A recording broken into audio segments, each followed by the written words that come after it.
Welcome back, everybody, to a new episode of the Lumberjacks Saga. Last episode, we got ourselves our Cooper, which, yeah, I did have to move. I made some changes. I just wasn't happy with it over here. It looked so weird and out of place, so I ended up moving it over here. By gosh, it's so loud. Yeah, moved it over here. And now the inside is actually even a little bit accessible too. So if we want to, I mean, we could always park some things in here. Maybe we will, maybe we won't. Oh, let's get away from here. It is so loud. Oh, so obnoxiously loud. But now everything is relatively flatter, right? If you remember, this edge was sticking out of the ground like crazy before. Now it's all at least a little bit even and leveled out. So yeah, that's going good. Glad we moved that. Now we kind of freed up that space again over there. Don't know what we're gonna do with it, but we got it. So today, what do we have to do? Well, big goal today. We need to expand a little bit. So if we go to the map, and we touched on this a little bit at the end of last episode, we're kind of looking to buy this place right here. Field number 122. That's like the natural next step of progression for us in terms of where we want to move to, but it's expensive. Look at that. That's $640,000. That's easily, by far, the most expensive thing that we have purchased to date, and it's probably going to take us every tree that we have left on this property here to get it. But look at how big this property is. It's massive, and it's got like a little lake in there too. That should satisfy our wood needs for quite some time. Hopefully. That's the plan. And then after that, we want to start expanding north. Just keep marching north until we hit the end, baby. That's the plan. So obviously we're not going to get all these today, but 122, that's going to be ours today. That's the plan. Now let's take a look at what we're doing production-wise here real quick. So, sawmill. We only have a teensy bit of wood left, but the wood is stretching further now because we are no longer making prefab walls or wood beams. We're strictly making planks long and planks to feed our Cooper and our carpentry. And if you missed it last episode, we set our carpentry to only make planks long because that's the most efficient and best use of the carpentry. If we activated everything, it actually makes less furniture and less money. So yeah, we're only going planks along here. And then in the Cooper, we are just cranking out planks on this one. So we kind of have our two production points divided amongst separate productions. So that way they're not using the same thing. And hopefully, things just kind of work well that way. Now there is a third production. What are you doing here? Let's get you out of here. There is a third production that we are also, come on, there we go. We are also going to get down the road, which is going to be the paper mill. That's one I really want to get. It costs a lot though. Everything's costing a lot. So we're taking it one step at a time. But as always, we do need to do a bit of filling on our main sawmill before we can really start to march that way. So let's take a look over here at what trees we got left. So mainly a lot of smaller trees. I see some bigger deciduous trees over there, but there is something we do have to worry about, and that is trees like this.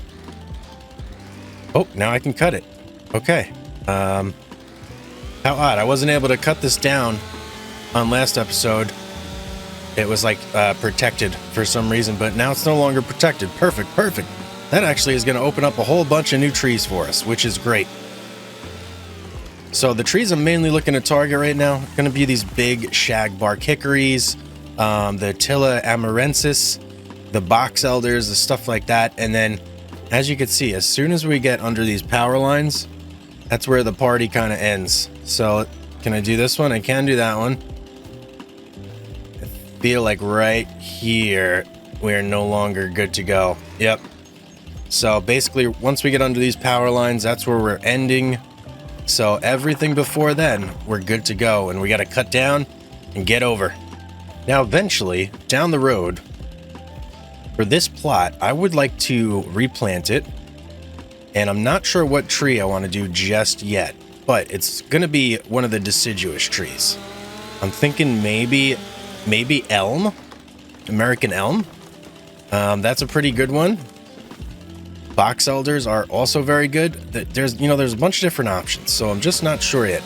But I want to get one that has a ton of wood in it, right? That's obviously something we want, so that it's a nice short trip to bring these giant deciduous trees right to our sawmill and just load it up with wood. That's the dream.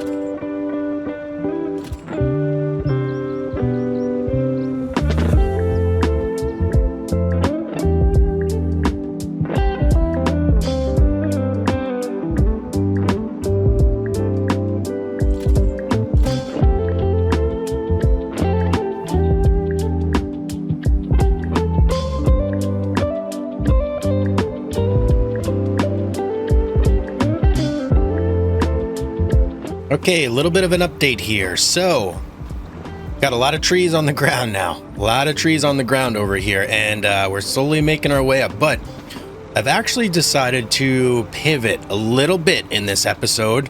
And what I want to do, we're going to get that land over there. But there's also something else that I want to do.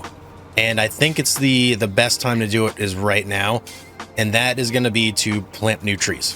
So reason I want to do this is because it's probably going to take our sawmill and our cooper and our carpentry a while to get enough money in order to buy that land. And all that time, I don't want it to be wasted. I would love to have the new trees in here growing while that's happening. So that way, as things progress, new trees will start to bloom and blossom from the ground. And then not only will we have that land that we can start working on, but we will have some new wood here that eventually we can start on as well. So that is the revised plan for today. We're changing things a little bit, but we still got a lot to get through here. And I've basically just been trying to go up to this line right here and then cut my way down. So that way we're slowly progressing through our land here, getting everything cut away and getting it processed in our sawmill. And by the way, yeah, I'm a big dummy. I didn't realize that my yarder was hooked up to this tree, and that's why I can't cut it. I kept thinking like, wow, this is some special tree that I just can't cut. No, you can cut it. I just have my yarder attached to it. So yeah, that's the reason why. I thought that was kind of funny when I looked up and I was like, oh. So, all right, I'm gonna keep working. Enough of that. Got a 3-for-1 special here, coming in hot. We got 2 box elders and somehow a little Japanese Zelenka, something like that. One of those trees, Zarkova. I don't know what the name is. Snuck in there. That's the point. This is gonna be a pretty good pull here, and I think we are getting pretty close to filling up this sawmill. Where I think this is going to get us probably over 100, if I'm not mistaken. We just got to get there. And look, the road's starting to get tore up already again. We're going to have to do a little bit of repairs there. But we're going to have to make a decision here real quick. What kind of tree we want to start planting? This is going to be a big decision for us because all the trees have different growing times. Different amounts of wood for how long they take. Realistically, I'd like to... Oh yeah, 102. Look at that, baby. Realistically, I would like to have something that's around a 2-year growth time. Initially I was thinking deciduous, but now I'm kind of thinking, what if we go with lodgepoles? Right? I mean, lodgepoles are pretty much the king of trees. So you can never really go wrong with them, and they don't take too long to grow. So I'm seriously giving that some thought. Just pumping this whole place up with lodgepoles And then you know what that would be able to do for us too is at some point we can go ahead and get a harvester. And that way when these are all grown and we're ready to harvest them, we can use that, make some nice piles. That'll really make the yarder like super efficient there. If we have that going, yeah, that would be pretty exciting. All right, we got some things to think about. I got a couple more trees to drag over and then I'm going to make a decision.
Check this out, guys.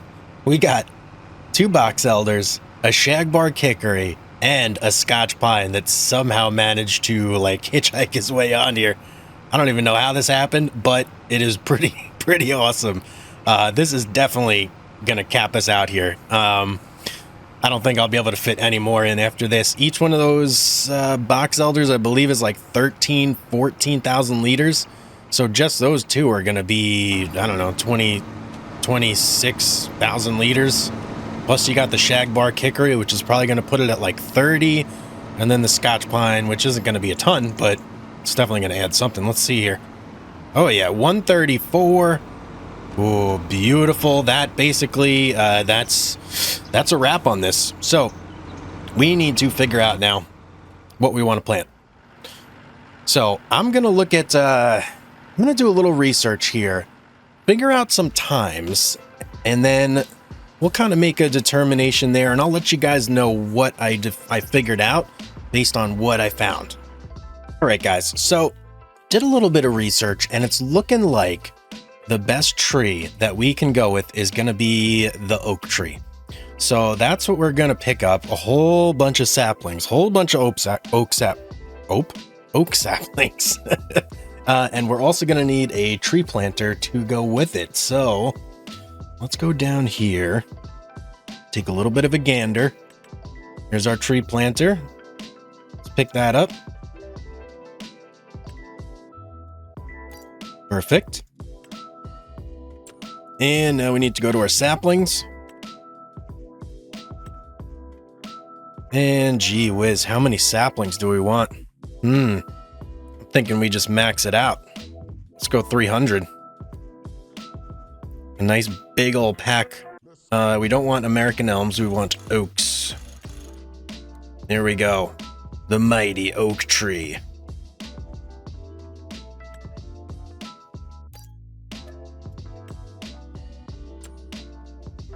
Okay, so now we got our saplings, we got our planter. All we got to do is go and pick it up. Let's head on over to the shop.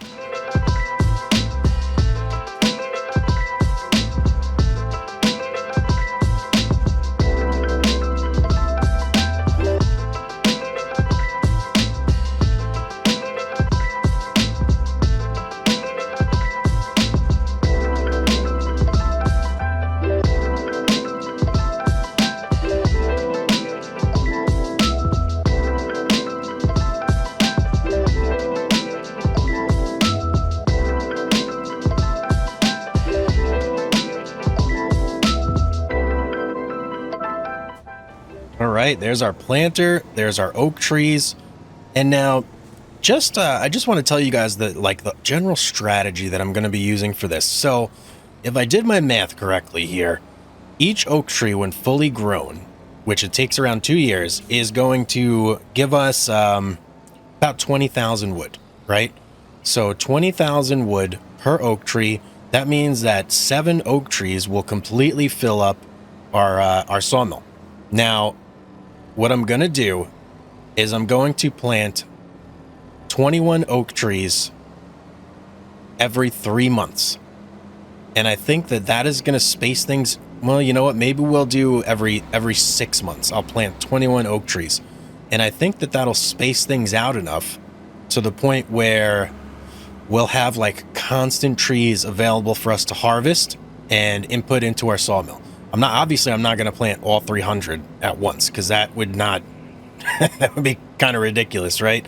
I want trees to mature as we need them, and kind of space things out that way. So that's the overall strategy. So we need to plant 21 of these trees, and we got to make sure we plant them in a position where they're far away from each other enough that when we cut them down, they're not going to get tangled up. So that's another consideration that we got to make, of course.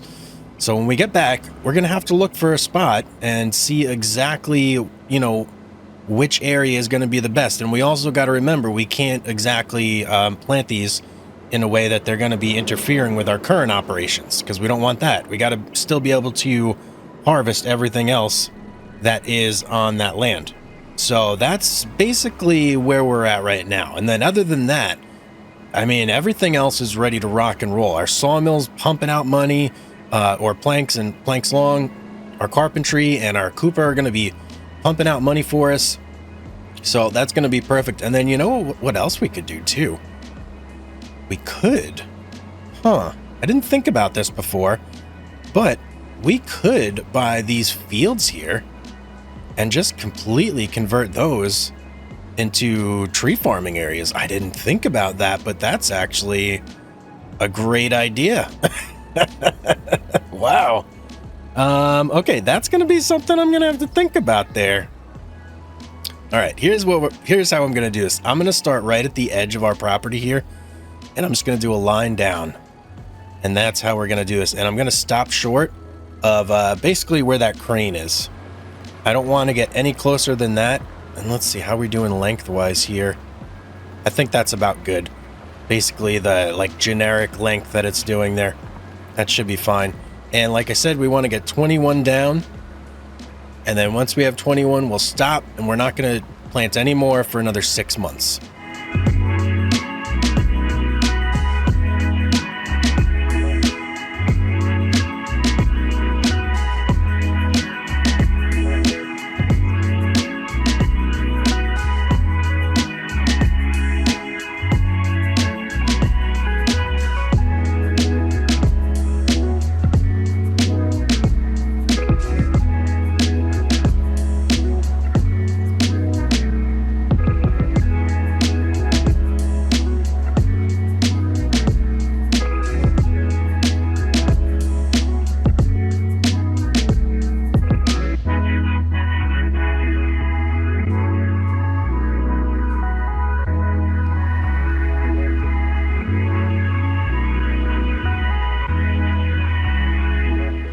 Okay, there's our 21 trees ready to go right there.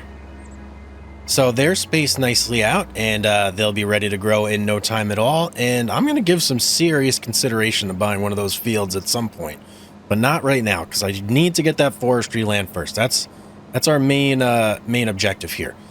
So I'm going to go store this stuff, and then I think we are about ready to just go ahead and hunker down and let our productions roll, baby. Roll, baby, roll. Well, good morning. Welcome back. It's been a couple months. And let's take a look here. Oh, we've got some trees that are popping up over here. Do you see what I see? Yes. We've got some oak trees finally growing. Look at this. Oh man, and look at the money situation. Top right, 414. I got some exciting things to show you guys. I'm so pumped up for this. So our oak trees growing nicely. It's been 6 months. So the heck? What's going on over? I don't know what happened over here, but that is quite interesting, to say the least. Yeah, we do need to plant more oak trees. Yeah, we need to put another 21 down, and we need to find room for them too. I'm thinking we just go back and you know, cover this ground in between here, and that'll kind of do it for us. But yeah, some exciting things to show you guys. So our financials, let's take a look at that first. We're pumping out a steady $52,000 per month. Now that's about half of what we were doing when we have the sawmill just going crazy and spitting out prefab walls and wood beams and all that stuff. But check this out, 414, 53,000 per month, half of what we were producing before. If we look in our sawmill, we still have 75,000 liters of wood just chugging away. Our planks long, just massive amounts being distributed here. So this is working out great, guys. It is a slower burn, but we're making way more money. If we had cranked out our sawmill to just produce the prefab walls and the wood beams, we would have been out of wood completely in about 3 months, and we would have made about 300,000. We've made 300,000 already, and we only used about half of our wood. So it's twice as effective to do it this way, as opposed to just, you know, smashing everything through and getting the most amount of money right away. Now we do need to go through, and I do need to plant some more of these oaks. So let's get into that. Just got to find my Valtra. Where did we park it? And I'm thinking we may, yeah, no, we're not going to plant there. Never mind. That's our, like, a yard area. I was thinking plant them over there, but no, we're not going to do that. This batch, I'm going to try and put right over, like, behind the Cooper over there. And then I think that'll give us a very nice distribution of oak trees. Now, next, we're going to have to start cutting more of those down and then expanding into our new property once that's all set up. But hey, I mean, I couldn't ask for this to be going any better, to be quite honest. All right, let's get 21 more trees down.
Okay, there's 21 more trees down.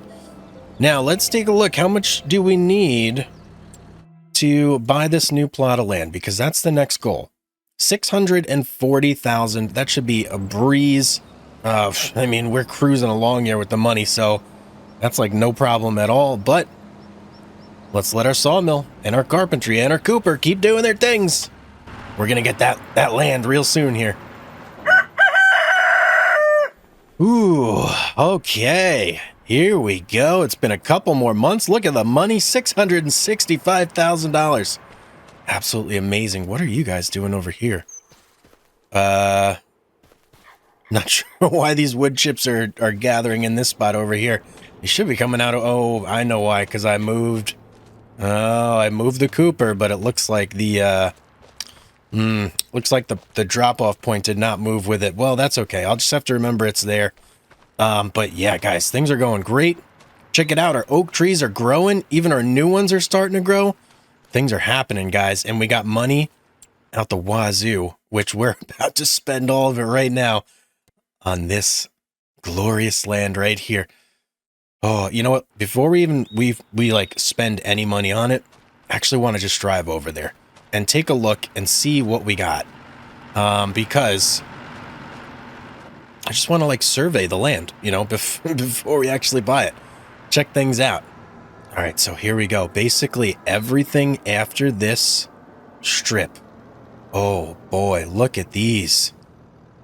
Oh, monster trees. Look at this. We're in a forest, guys. Trees as far as the eye can see.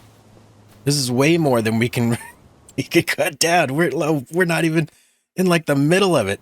Let's keep going this way. Let's get into the very middle. Wow, look at this, guys.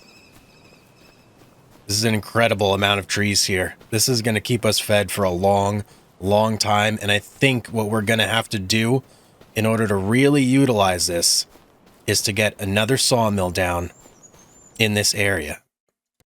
All right, so we're pretty much dead center right now. Look at this. There's just trees everywhere. What is this? Tilla amarensa, box elders. We just got everything here. All right, let's buy it. This is ours now. This is now our forest. Guys, we did it. We're expanding.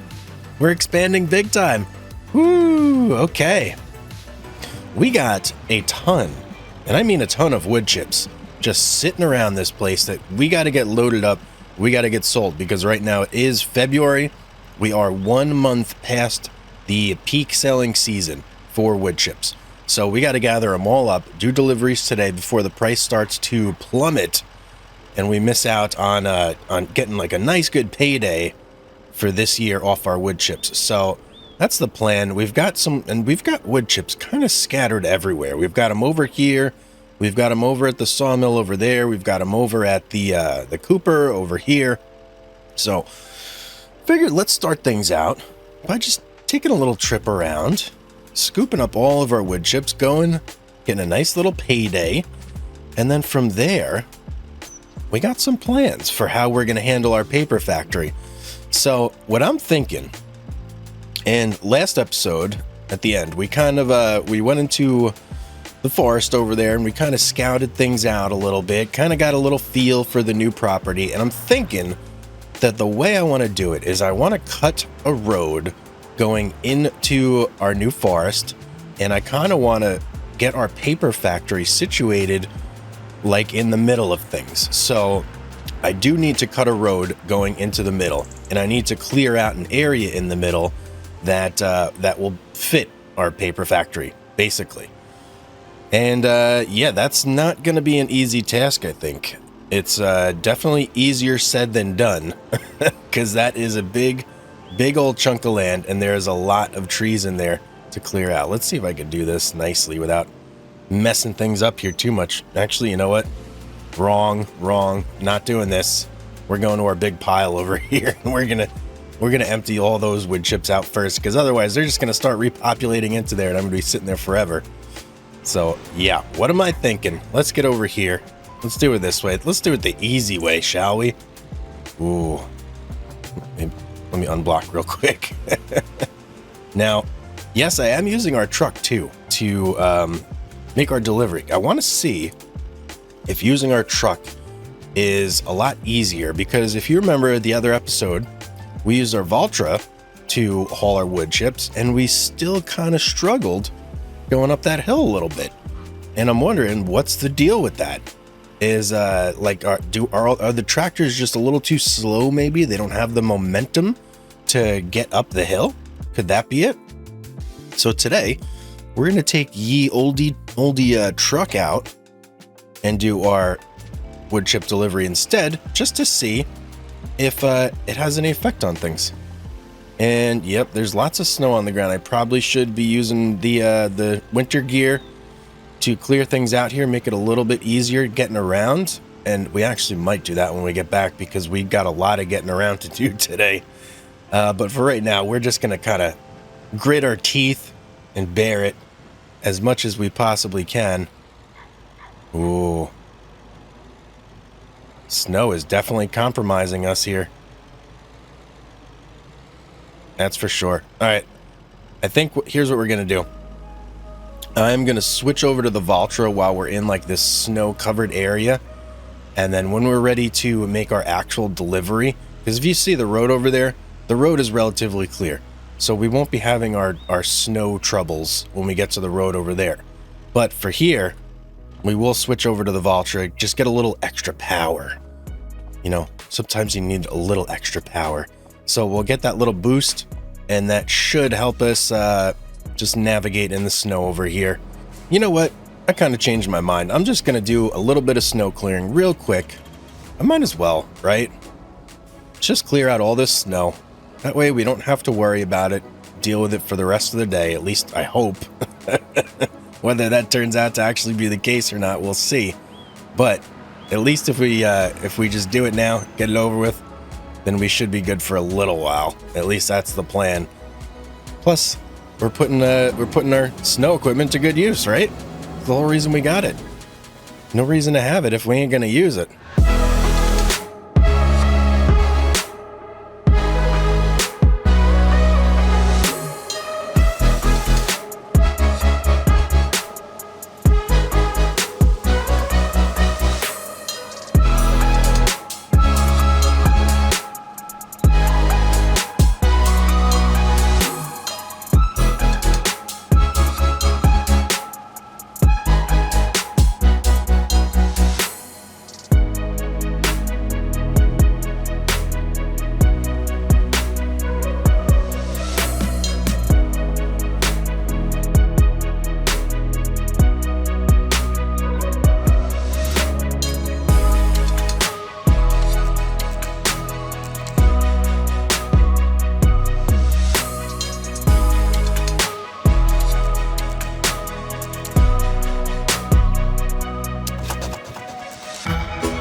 I think that's looking pretty good. That should do it for us, I think. Yeah, I'm pretty happy. Yeah, I'm pretty happy with that. All right, let's hop over to our truck again, and let's see if this is a little bit easier to drive now. I think it should be. Oh yeah, much better. Yeah, the snow impacts the performance of this truck quite a lot. Like a lot. Now let's see. Can we back it right in over here? That might be a little bit of an issue though. All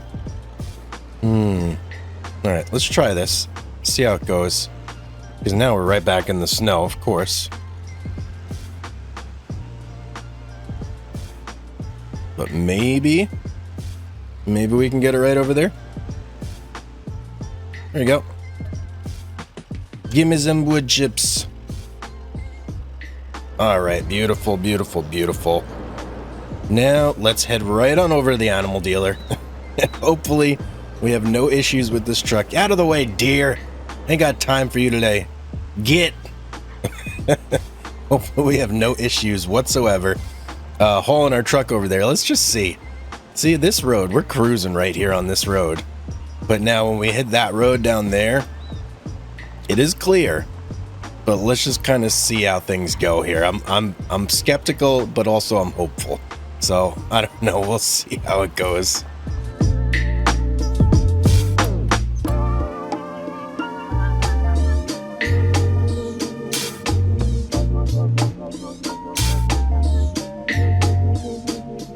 All right, well, it still struggles, but it actually goes faster than the tractor. The tractor was only going like 4 miles an hour.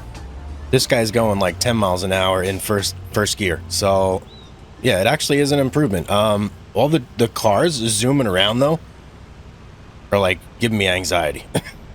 I don't like it because the road is so small. Like, get out of here. Shouldn't you guys be like, I don't know, shoveling somewhere? It's 8:24 in the morning. Quit driving around like maniacs.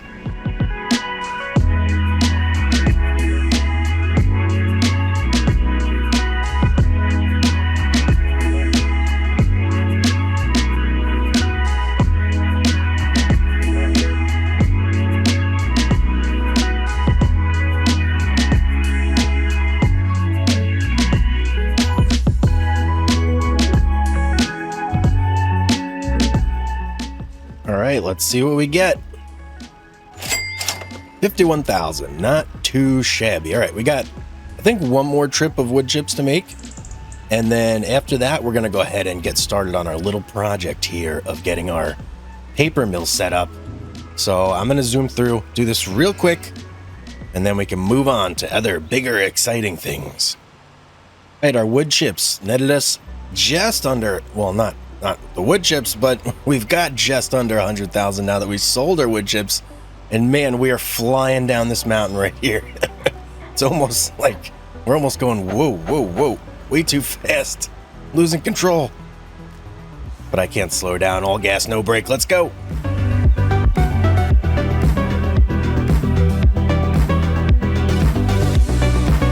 Okay, made it back, safe and sound, never a worry in my mind. I don't know about you guys, but we're good. Now, let's take a little look over here. So, where exactly do we want our road to go? This is the question. This is the $1 million question here.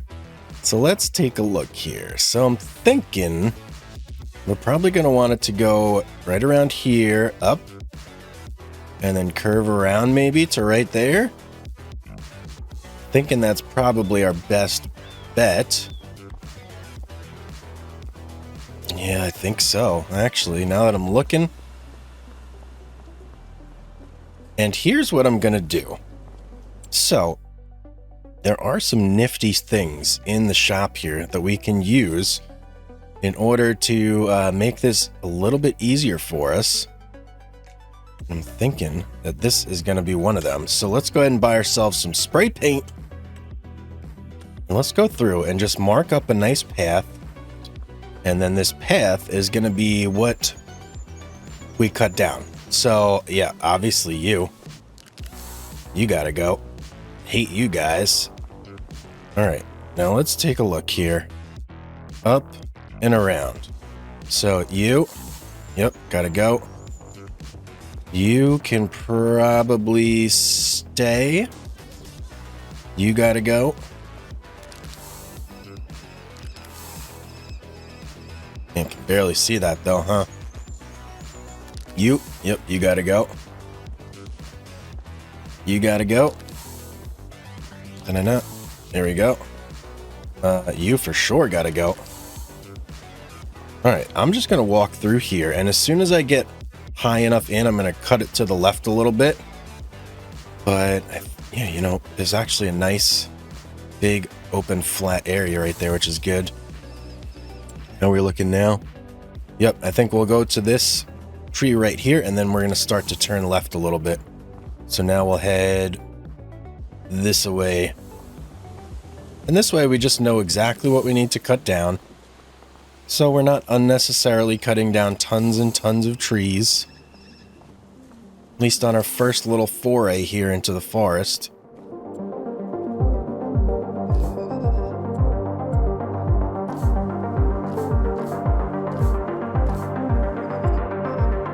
Okay, now we are pretty much all marked up. So we're in the spot that I want to actually put it. Oh, my spray can is empty already? So, you know, that's actually good though, because now I'm going to swap over to a different color. And this is going to be how I know when I get here that now, yes, I'm finally in the area where I need to start cutting down the section for our paper mill to go. Here we go. And geez, I don't even know how much room we're going to need. So I'm kind of just going to go in a big circle and do this. Got you red. I got you blue. Go over here. Just kind of clear out all these on the side.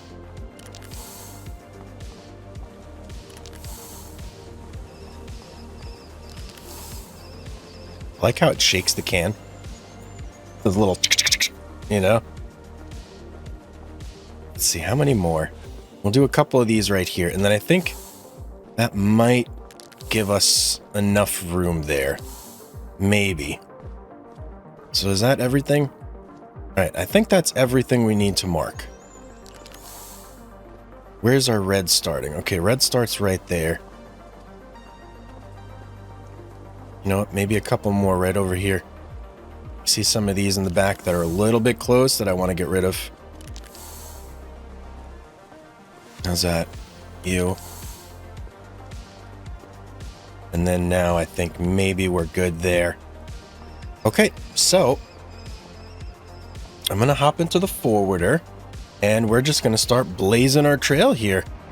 So actually a little bit of a change of plans here. I think I'm going to grab the Valtra and we are going to grab the winch and the mulcher on the Valtra. And that way we can push stuff out of the way and then get rid of the stumps as we go on our road. Because we definitely do not want stumps on our road. That's going to impede our progress like big time. Not what we want. So I'm going to switch vehicles very quickly and then we'll get this started. All right, here we go. First tree of the cut. And check this out. This is how I'm going to do it with these little guys.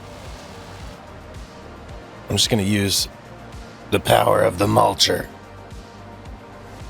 Oh man, I don't think we have enough power actually.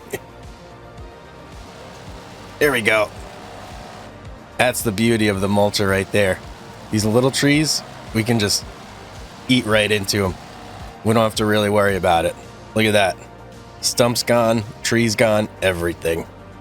So I'm not going to do that for every tree, obviously. I'm only going to do it for these little guys that I hate and are absolutely in our way.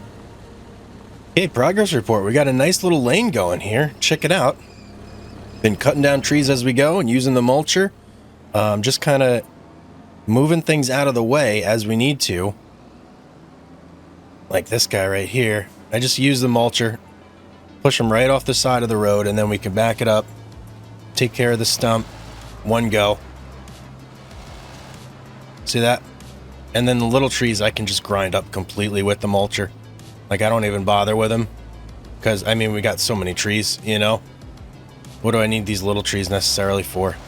Obviously the big guys, the shagbark hickories and the whatnots. Yeah, we're not we're not discarding those. Definitely not. But we are doing our best just to get them out of our way. Because we don't want them sitting around in the middle of our road. Oh, this guy's a little tough. He's a big one. I think we can get it though. Come on. Come on. Out of the road. There you go. All right, this I do believe is the part where we cut left. So you know what? We actually probably don't need to cut down this box elder, but we're gonna do it anyway. Just to get it done with. It's not like we're not gonna cut it down at some point anyway. So it doesn't really make any sense to leave it. Let's just do it, get it over with, and then it's not in our way anymore. Guys, we're making good progress here. We're making good progress on our road. Okay, that was some slow going, but we have finished cutting our road all the way into the middle of our forest. And now that we're at the blue trees, we're pretty much all set, right? We're ready to start making like our official cut. Our road building is basically done. It just needs one final step, and that is to actually make a road. So yeah, we're actually going to pave this bad boy. As long as I can kind of see. Yep, I can see our cut right there. See it? Starts here, and we just follow the tracks. Just follow the tracks. So we're going to make a nice and landscaped road going all the way through there. And what do we want to use? I think we're going to go with concrete gravel for this. It's gonna look real nice. And I'm actually going to do it all the way up and down from our road here. So make this a little bit bigger. And then I want to change the shape. Don't want that. There we go. Okay, we're just gonna start going up. Get our nice concrete road going. And then as we need to, we'll kind of like, you know, make it look a little bit better. But for now, I just want to get the like the main portion of it down, fleshed out so we can see where we need to go.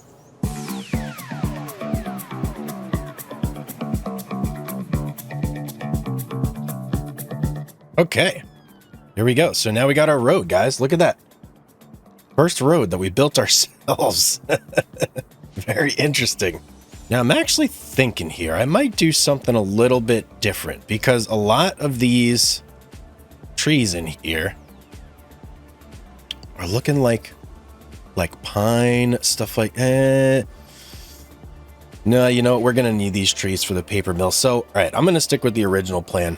I'm just going to cut them all down, clear a spot, and then the trees that we cut right now are going to be the trees that we use to fill up our paper factory. But for now, we got ourselves a road, boys. Look at this, boys and girls. Look at this beautiful road. I'm going to go ahead and swap out the Valtra, and we're going to bring over the forwarder now, because I do believe we're going to need something a little bit bigger. And you know what? Oh, we're going to need the mulcher as well, though. You know what? We'll bring the mulcher through afterwards. I think that's how we'll have to play this, but I just want something with a little more power right now. So we won't leave this far away.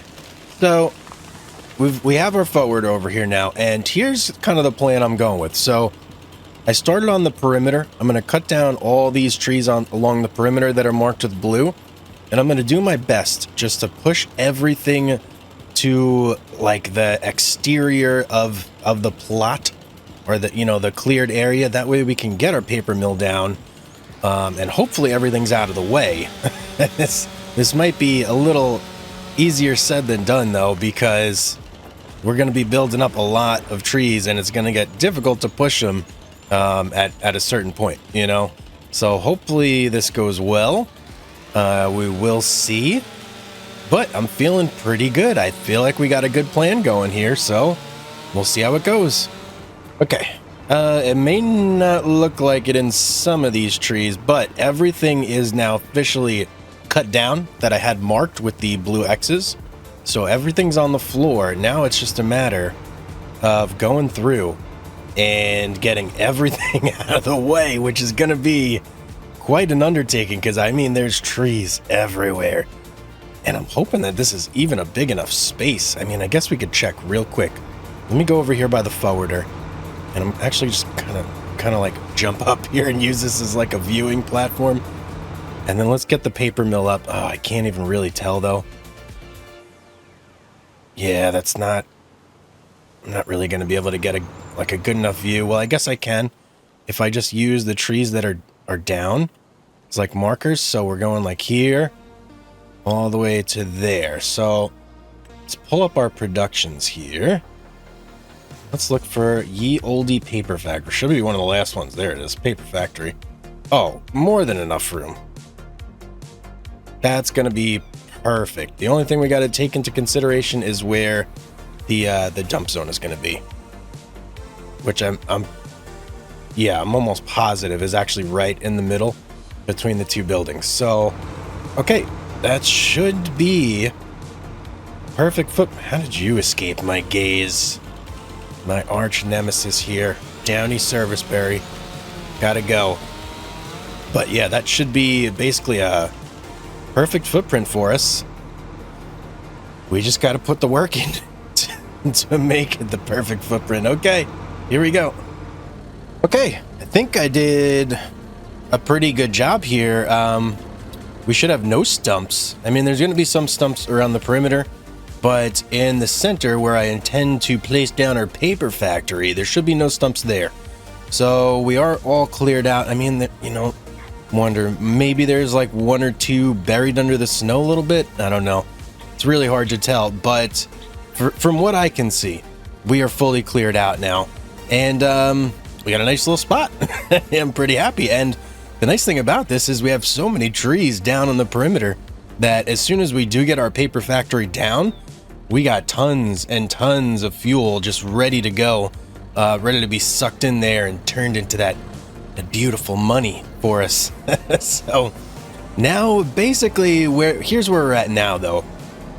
As you can see, obviously we only have $97,500 bucks. So that's not going to cut it for the paper mill because the paper mill is 525,000. So it's quite a bit more than what we have. Now I do feel pretty confident that the wood that we have already saved up in our sawmill is enough to get us through, but I think what I want to do is maybe just get like 1 or 2 more big trees stuffed in here and ready to go, so that way just in case we don't get, you know, caught by surprise or anything like that. So I am going to go ahead and just cut down maybe like 1 or 2 big trees, right? I'm not going to go crazy. I'm just going to go for some big trees and we're going to haul them in here, and then we're just going to let our productions do their thing, right? Get us that money. Sweet money. So, all right, no more talking. Let's get to this. Okay, I think that is going to be the last tree we're going to put in. We got 45,000 in our sawmill bank here, so we should be pretty set there. And let me just quickly look around. Anything left on? I think that's our yarder. This is off. Yep. Okay, so we are set up. We're ready to go. We're going to snooze for a couple months here. Let the money build up, and then we should be able to plop down our sweet paper factory. Yeah, we're making money paper. That's what we're going to be making here pretty soon. Oh, all right, guys. I'm very excited for this. Let's get it done. Ladies and gentlemen, welcome back. It is now November. Woo, quite a bit of time passed in between there, huh? But look at the money sitch.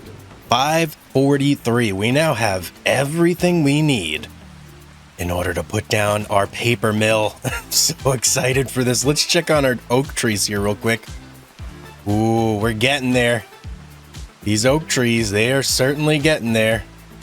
Damage? What does that mean? Why does it say damage? That's so weird. I don't know why it says the damage for oak trees. I think it means liters? I don't know, but our oak trees are certainly growing. Let's check on our little guys over here. So these are like, I don't know, are those fully grown? I don't think they're fully grown yet because there's supposed to be 20,000 liters of wood in there. This guy, 1,400.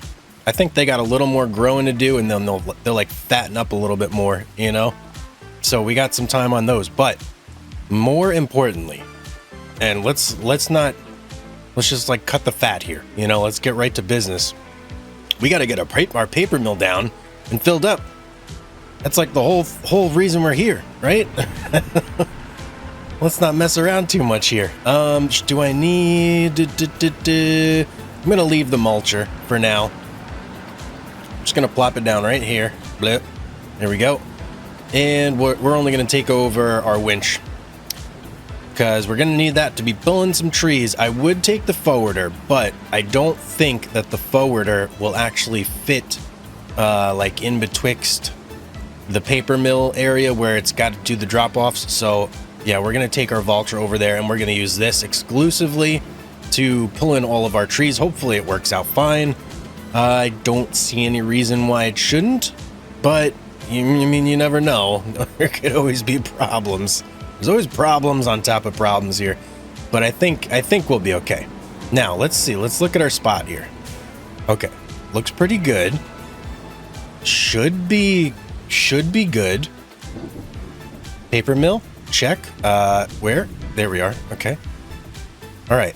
We're doing a little bit of overlapping here. Not a ton though, which is good. Now I know I could put the free mode on, but the free mode has some issues where it'll like edges will stick up. So I'm thinking, I want to kind of get this where's our big trees? Where are they down? I think they're mostly at the front. So I'm going to try and get this as far back as possible. Thinking right there is going to do it. Oh, yeah. Let's get out of here. Look at this thing. Oh, how's our edges? Edges a little rough. Little rough, but we can certainly handle that. Ew, quite rough, actually. All right. We got to handle that real quick. Let's hop in here. Let me get our person out of here. Put you back over here by the tractor. That should be good. And we got to do a little bit of smoothing, a little bit of softening. So let's open this up a little bit, up the intensity. There we go. And now let's hopefully this will like soften things out a bit more. Yeah, that's actually much better. That's doing its job there for sure. I think I'm actually gonna bring this down even one more so I could really get in there, get the areas that need it, the like real big, yeah, right there. And I mean, really, you don't even have to do this, but I feel like it just looks a lot nicer when you do. And you have everything kind of on even ground, you know? Especially this little area right here. That area is kind of important because we have to go in there to sell our trees. So we don't want to be messing around too much with that. Let's take a look again. How's it looking? Yeah, I mean, there's still some spots that could be better, but overall, I think much better overall. Okay, now let's take a look here. So, paper mill. If you guys didn't know, here's your dump zone, and it's super loud, like everything else in this game. Here is your sell wood. Here's your manage production, which we are just immediately going to activate, sell, and here, same thing, activate, sell. So all we need is the wood deposited in there, and I can already tell, guys, by the amount of wood I'm looking at here, this thing is gonna rip through wood like crazy. Oh, okay. It's gonna be a lot of work, but it's gonna be a lot of fun too at the same time. All right, what we need to do now, we just got to start getting trees in, right? That's it. And I'm thinking I see some right at the back over there that I may just be able to like pull right in. So I'm actually just gonna park you right here. And we're gonna see if we can winch like that tree right there. You know what? Actually, before we even do that, let's just... I got stuck on something there. A power box maybe. Let's just hit this and see if anything gets sucked in. No, nothing. All right, so now let's see if we can't pull some of these bad boys in. Get a little bit of wood in our paper mill. Hopefully we have no issues here. It comes right in. And then also got to see, is that going to be close enough to even pick it up? That's not. Okay. It literally has to be right here. Looks like, oh, that's unfortunate. All right. Can I do any trimming here to kind of make this a little bit easier? Let's try that. Thinking maybe if I cut off some of these branches that are getting caught, then we can just pull it right through, get it in. That's actually going to be quite tough to do, though. Yeah. So really, we're going to be limited to pulling these trees over here in first. Okay, this is going to be more challenging than I initially had hoped, but I think we'll still be able to get it, no problem. We're just going to have to really... There we go. Suck it in, man. Pull it in there. You can do it. All right, let's see if it'll take it now. Hopefully it will. Okay. We got our first 2,000 liters of wood. Woo! Oh, man. This is going to be quite an undertaking. This is going to be much harder than the sawmill. I'll tell you that much. Okay. So we have about 63,000, a little over half full here. Now, essentially what I want to do is I kind of want to get a benchmark for the paper mill and just see what we're looking at, what we're cooking with here in terms of how much it makes per month and how much wood it's gonna need to like effectively run all the time, right? Because this may drastically increase our workload here. Having to fill this up, depending on how much wood it takes. Like if we got to fill it up every single day. What is this thing right here? Manchurian red pine. That thing is huge. Whoa. But yeah, as I was saying, if we have to fill this thing up constantly, that is a big increase in the workload. So we need to do basically some tests here just to see what's going on. Okay, now the way I'm going to do this, I'm only going to keep the paper factory active. So our Cooper, we are going to deactivate everything. And we're going to do the same thing for our carpentry here. We're going to deactivate. And now the only thing running is going to be our paper factory. So this way, as we pass the next month, we can look at the income and see only what's coming from our paper factory. So that is what we're going to do. And let me just double check here. Selling. Yes. Everything should now be good to go. So let's head on back to the old trailer and let's kind of get a little bit of a gauge. Let's see what's going on here. I'm a little nervous. I'm going to be honest. Okay, good morning, my friends. And let's see, $60,000. Okay, I believe we had 16,000 at the end of last month. So that is going to put us at, what, 46,000? Just off the paper mill? Let's take a look here. Whoa, hang on a second here. That we put 60,000 wood in, I believe. And we still have 52,000 wood. That's actually way better than I thought. Hang on. That's way better. I was expecting this thing to suck down the wood like nobody's business. And instead, I was actually quite off the mark there. Oh man, that's awesome. I am not going to complain about that. Let's get everything else up and running again, and then we'll take a look at what's going on here. We got to get more planks in here. That's our next objective. All right, everything's running again. Everything's good to go. Let's look at our financials here. Let's see what we did last month. Oh my goodness. 46,000. Okay, that's going to have a little bit of the old productions being tossed in there as well. But I think it's fair to say that the paper mill is a money mill. It brought in basically the same amount, well, maybe not quite, a little bit less than both the carpentry and the Cooper combined. So with just putting that one paper mill down, we have essentially doubled our monthly revenue, which is amazing. That is absolutely amazing. We need more paper mills. I think that's what we need. Woo! Yeah, paper mills are where it's at, guys. We've got some big plans for today.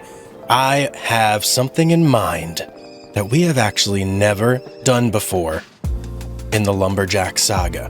Now, it's an activity that we have dabbled with, but we have never used this particular machine to do the dabbling. So we are going to get something today that is basically going to up our wood chipping game kind of to the next level. We've always used the portable wood chipper.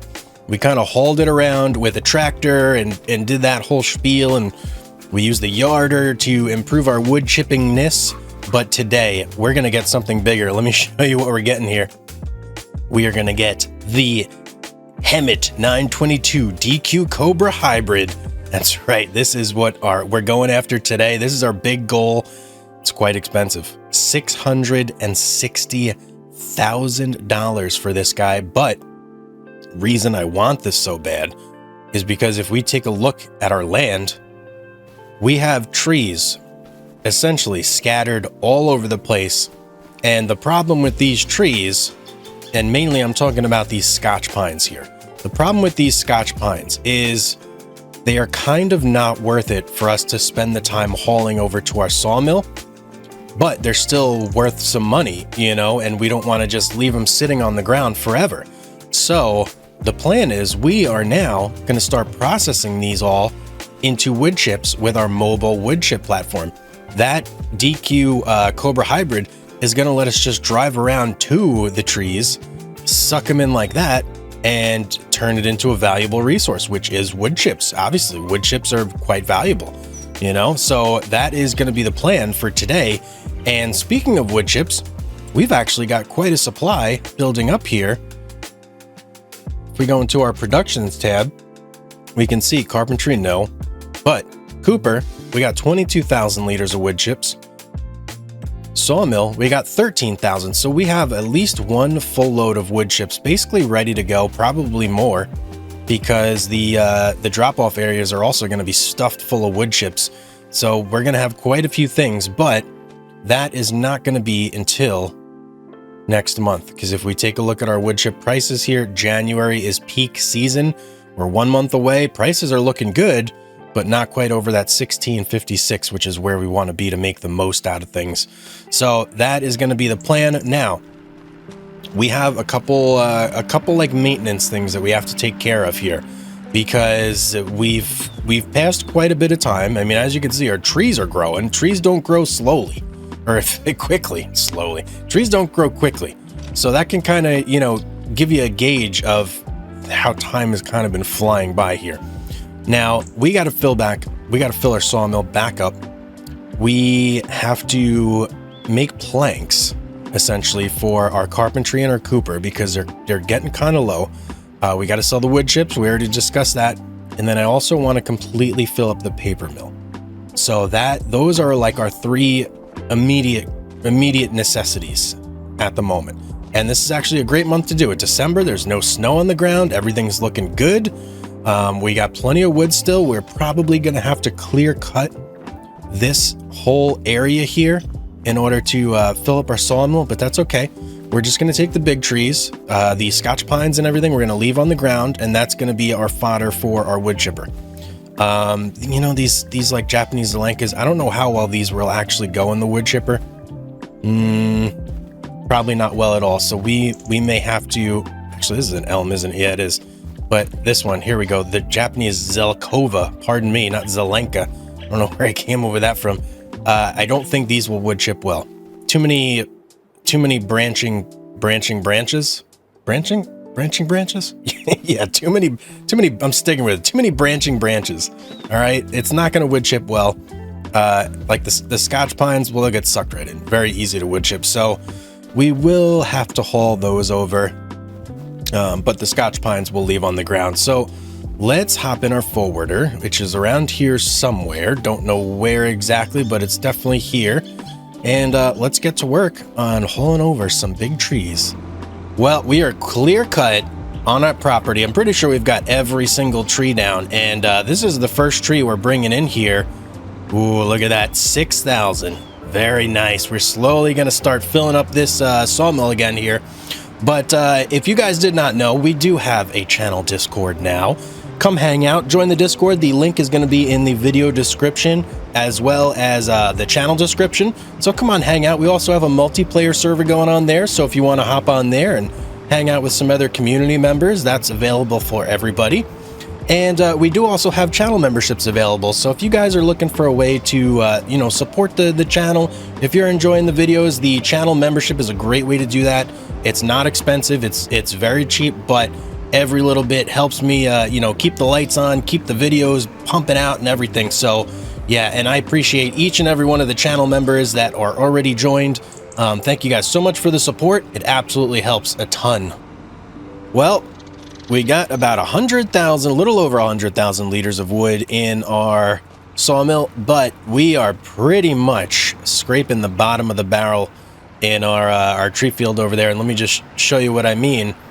As we get a little closer, you could pretty much see that it's like virgin ground almost. Just a lot of stumps and a bunch of Scotch pines on the ground. I mean, there's like one or two more trees. I see maybe one more we can grab. But for the most part, we have, I mean, it's quite impressive too. Have like clear cut this whole thing. That's quite crazy. If you remember back, there were so many trees. I mean, just look at the stumps. Look at the amount of stumps on the ground here. Absolutely incredible amount of stumps. And yes, guys, I know. We got to get rid of the stumps at some point. All right, everybody relax. I know I got a lot of comments in the video where we planted the trees that a lot of people weren't so happy that I left some stump. But guys, we'll get rid of the stumps eventually, all right? They're not that big of a deal, though. I mean, look at this. This forwarder does not care that there are stumps, right? So it's not that big of a deal. It's not an essential priority for us at this moment. But I promise, at some point, we will get rid of all the stumps. Okay, but we have bigger fish to fry for now. So let's get this last tree in here. And then I've got a couple trees I want to stuff into the paper factory. And then we should be pretty much set to go ahead and hibernate for 1 month. And then we can go ahead and do some wood chip deliveries. All right, we got 123,000 liters of wood in our paper mill here. I think we're pretty much good to go for the most part, at least. Let's just take a look and make sure we got everything set up properly here before we go ahead and do what we got to do. So let's see, sawmill. We need you. Got to activate our planks long. Our regular planks, good. Distributing, perfect. Paper factory, we got plenty of wood. Look at that. Everything's set to selling, perfect. We got our planks for our cooper going. And as you can see, we're gonna need more planks in there for sure. And then we've got planks long going for our furniture. Perfect, perfect, perfect. Okay, so what I may actually do, I think it's time that we go ahead and just, hit the hay and get a little money under our belt and go ahead and pick up our absolutely amazing and giant new wood chipper as soon as we can afford it. Let me not get ahead of myself here. I'm getting ahead of myself, but as soon as we can afford it, that bad boy is going to be ours. I can't wait to put it to good use, and it's going to be awesome having a crane on our wood chipper. And the wood chipper is a truck that is immensely powerful with over 1,000 horsepower, can haul a trip. It's going to be amazing, guys. I can't wait to put it to good use, and I can't wait for you to see it either. Okay, it is now January, and you know what that means? Time to sell some wood chips. And look, the snow is coming. We got to do this quick. I do not want to be hauling wood chips in the snow. Again, we kind of got a little bit of a respite here. Hopefully we can sneak. Oh no. Okay, the snow is coming down faster and faster. We gotta get this done, guys. We gotta get this done ASAP. Look, I feel like it's getting harder by the second. That's what she said. No time. We gotta do this. Let's go.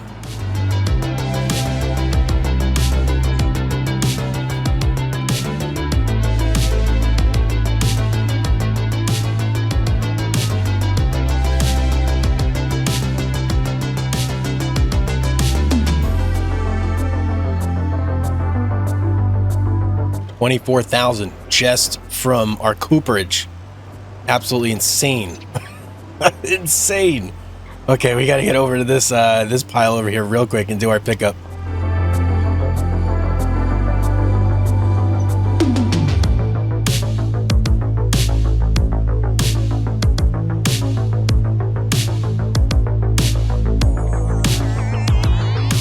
Fight against the snow.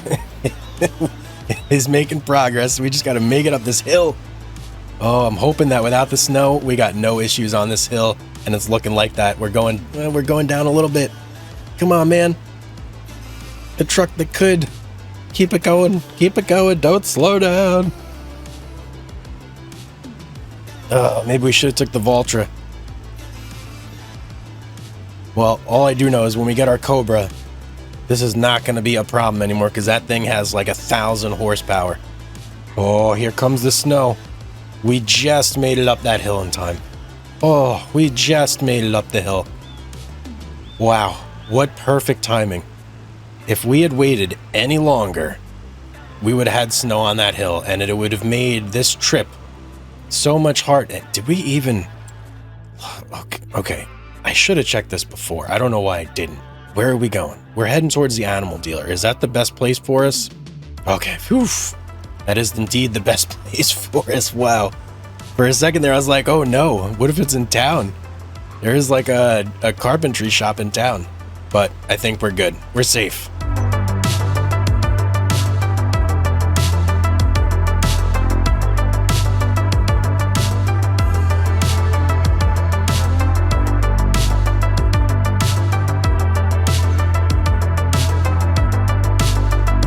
Oh, 57,000. I love wood chips so much. That is that sweet, sweet wood chip money, guys. Now, we do have the opportunity to do a second trip because I think we may have enough to fill up this this trailer one more time, but I'm going to opt to actually leave that in there because most of that is sitting on the ground right now, blocking off the product areas where the wood chips get dropped off if it's available. So right now they're being blocked with that. If I move it, it's just going to unblock it and more is going to start to look. I'm just going to leave it there. We're going to leave it, let it go. And that way we only really have to worry about filling from the big wood chip pile and from the actual outlet on the cooperage. So that's what I'm going to do. Oh, are we outrunning the snow here? Look at this, guys. Whoa. Oh, man. Woo, we're snaking all over the place here. Look at this, we're outrunning the snow. We're going to make it back before the snow makes it. That's crazy. Accident, hello. That's crazy. All right. That's basically it for our wood chipping adventures here. We got that done. Next thing, we just got to hunker down, sell some paper, sell some carpentry furniture, sell some tubs and buckets and whatever else we're making over there, and just rake in the cash over time till we can do some real wood chipping. Good morning, my friends, and look at this. What an exciting way to wake up to $682,000 in the bank. Guys, we are steaming along. I mean, we're just going out of our minds here with the money. Our sawmill's empty, but that's okay, because look, paper factory, not about half empty. Cooper, plenty of planks long. Carpentry, stuffed full of everything, even things it doesn't need, like planks. We got tons and tons of it in there. We are rolling in the cash right now, guys, and let's look at our financials. Let's just check things out. So, if you see, we're going 93, 94, 95, 97. We're almost at like 100,000 per month now. We are very close to it. Previously, we were at about 46,000 that we were bringing in per month. So, paper factory, substantial upgrade to the amount of money we're making. And I mean, paper factory is worth about the carpentry and the cooperage together in one. So it's a money maker, guys. It's a big money maker. Now, the one thing that you don't account for though is the wood chips, right? Because, well, you don't get wood chips with the carpentry, but you certainly do get them with the cooperage. So that does bump things up with the cooperage a little bit, but that's like a yearly thing, right? Because you're only going to sell the wood chips in January. It's you don't get the monthly profit from them like you do with all the other stuff. With the paper factory, that's monthly, baby. That's coming in clutch. Absolutely clutch. There's no wood chips with the paper factory, right? Let me just make sure. No wood chips there. But guys, the most exciting thing right now is that we can now afford this. This guy right here. Look at the horsepower. This thing is an absolute stud. 1322 horsepower. I mean, that's insane. That is truly insane. I think what I'm going to do is we are going to detach the Bratner and we're going to take a trip over with our truck. This may be... I don't know. This may be one of the last times that we actually bring our truck back. I don't know, guys. Maybe. We'll see if we need it for anything in the future, but for right now, I plan on driving there, hopping in our new Cobra, and leaving the truck there for the, you know, for the foreseeable future, at least until we have a reason to actually go back and get it and bring it back. Maybe we have a new piece of equipment, I don't know, something. But for now, it's getting left over at the shop. And is this, it's June, and we've got lots of snow on the ground. Why hasn't this gone away yet? Usually it pops out within a couple minutes. I tried to give it some time and it's still hanging around, but all right, it is what it is. All right, let's get over to the shop.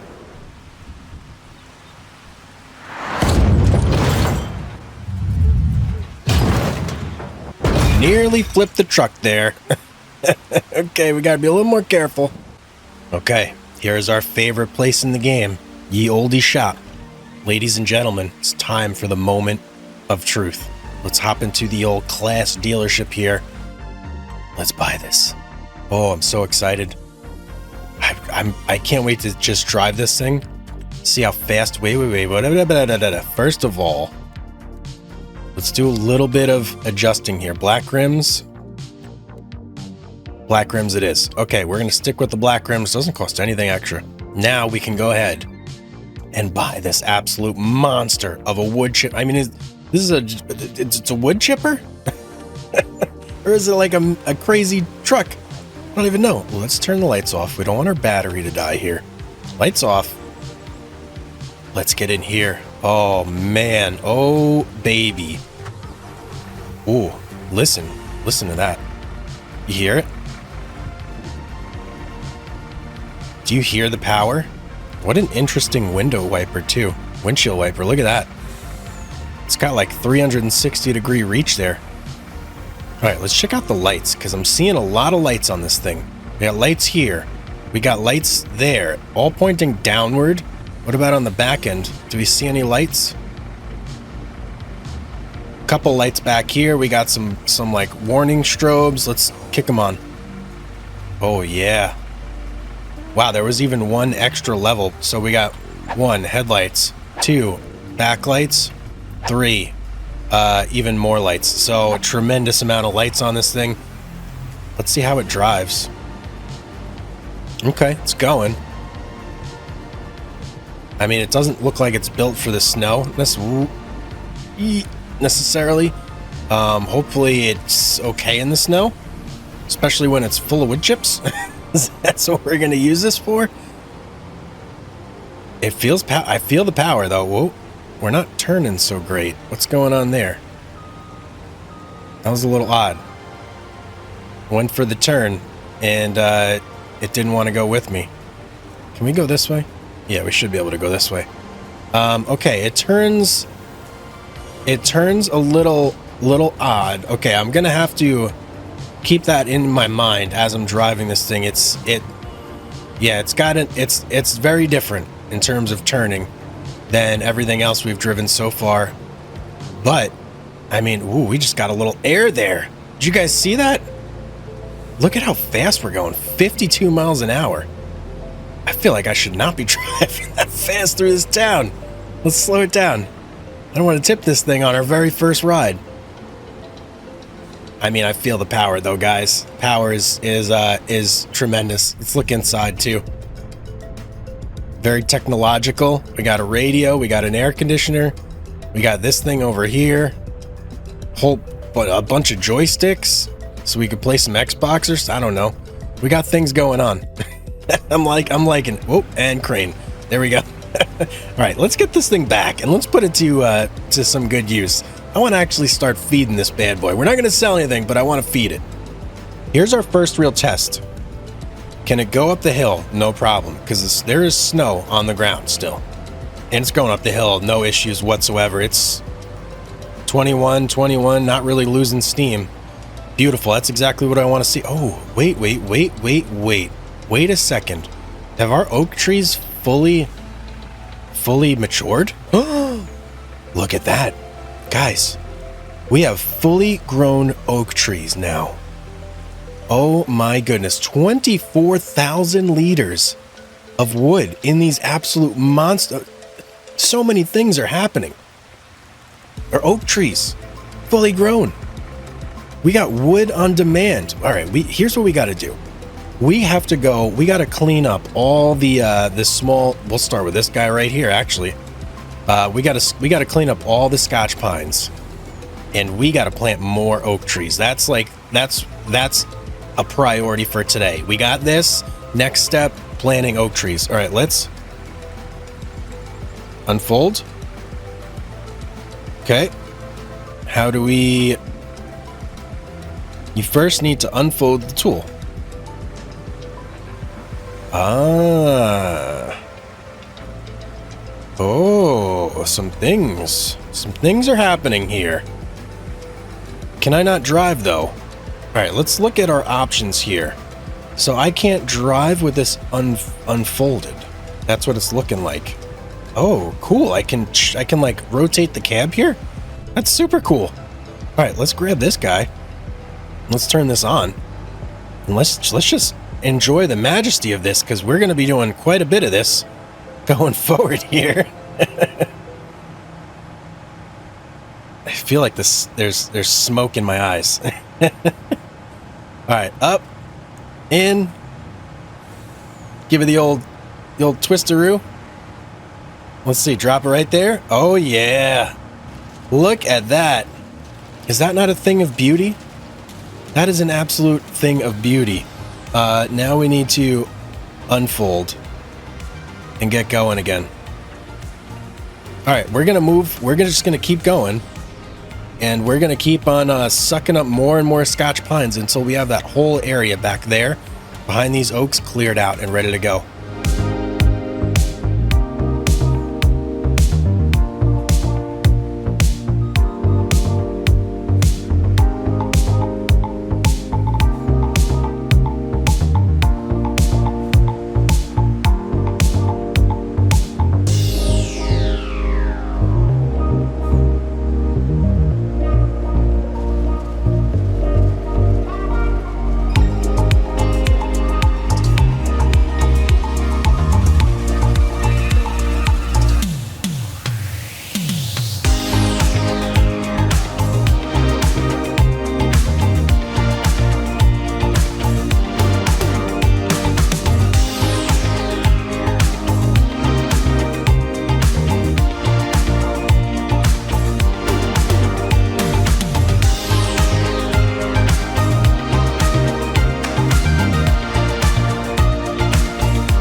We are chugging along here. Now, there is one downside that I have discovered to this, which kind of is annoying, and that's the fact that you have to fold and unfold it every time before you can actually use it.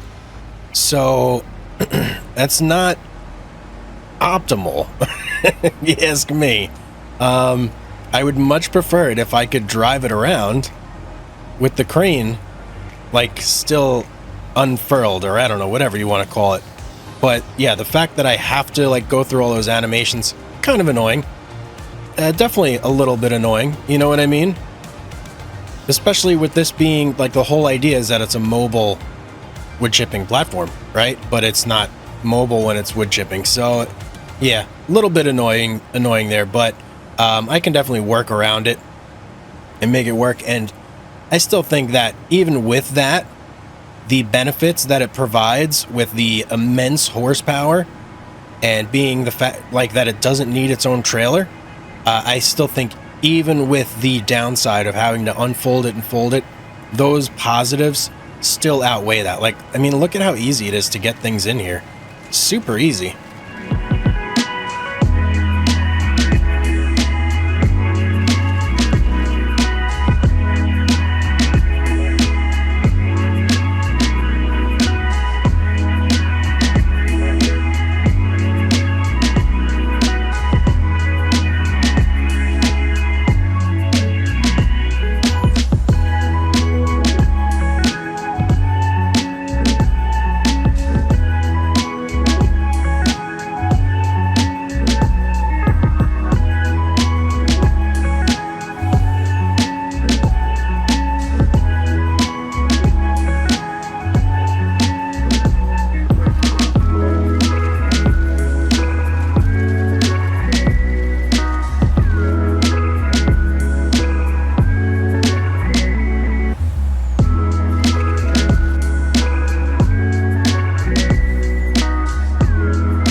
Okay, this is the last Scotch pine going in right here. Now, I do not have high hopes for this, but I wanted to try one of these Japanese Zelkovas and just see if it's even like possible to wood chip it. There's like branches, so I'm just not hopeful. I don't know. We're gonna try it out and see though. See what happens here, right? All we can do is try. Let's get it on there first off, and let's let it go. Let's see what happens here. Yep, kind of what I thought would happen there, but maybe we can do a little something here just to give it a helping hand. Let's see. Now maybe if we just kind of manipulate it in there. All right, that's kind of doing it, but not really. Yeah, not really. Maybe we can get it. Really, once it just has to get past the like the limbs, really, you know. So let's see if I go down, get a grasp here, and try and like force it in. Nope, can't even do that. I'd have to jump out and like actually cut those limbs, which we'll do here real quick just to get this one in. But now we know, can't do it in the future.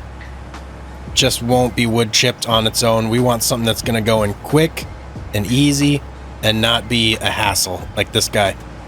Okay, I feel like that should have freed it up, so let's see if we can't just give it a slight nudge now to get things moving.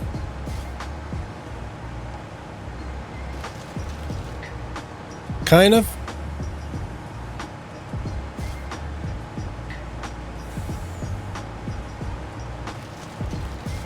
There we go. There goes one.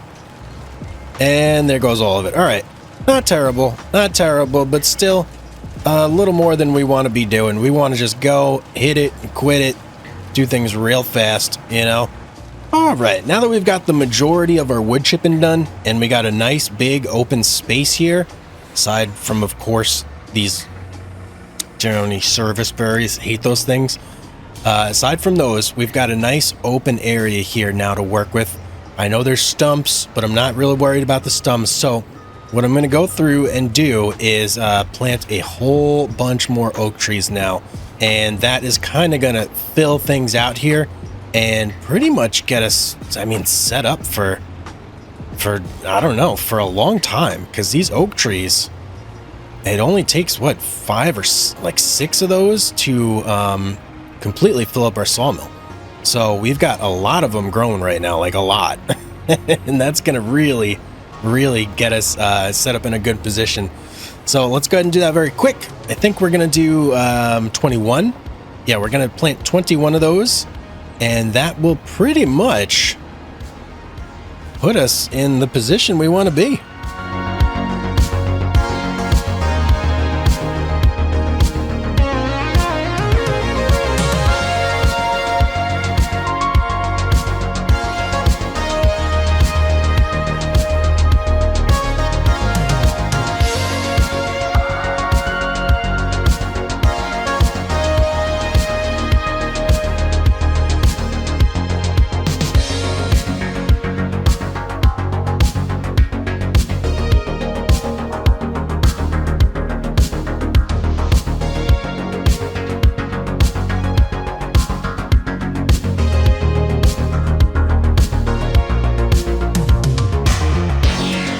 Alrighty, there is number 21 in the ground. So we've got 40, 60, 63 trees planted now. So 63 trees times 20,000. I mean, it's a lot. It's a lot of liters of wood. Let's just put it that way.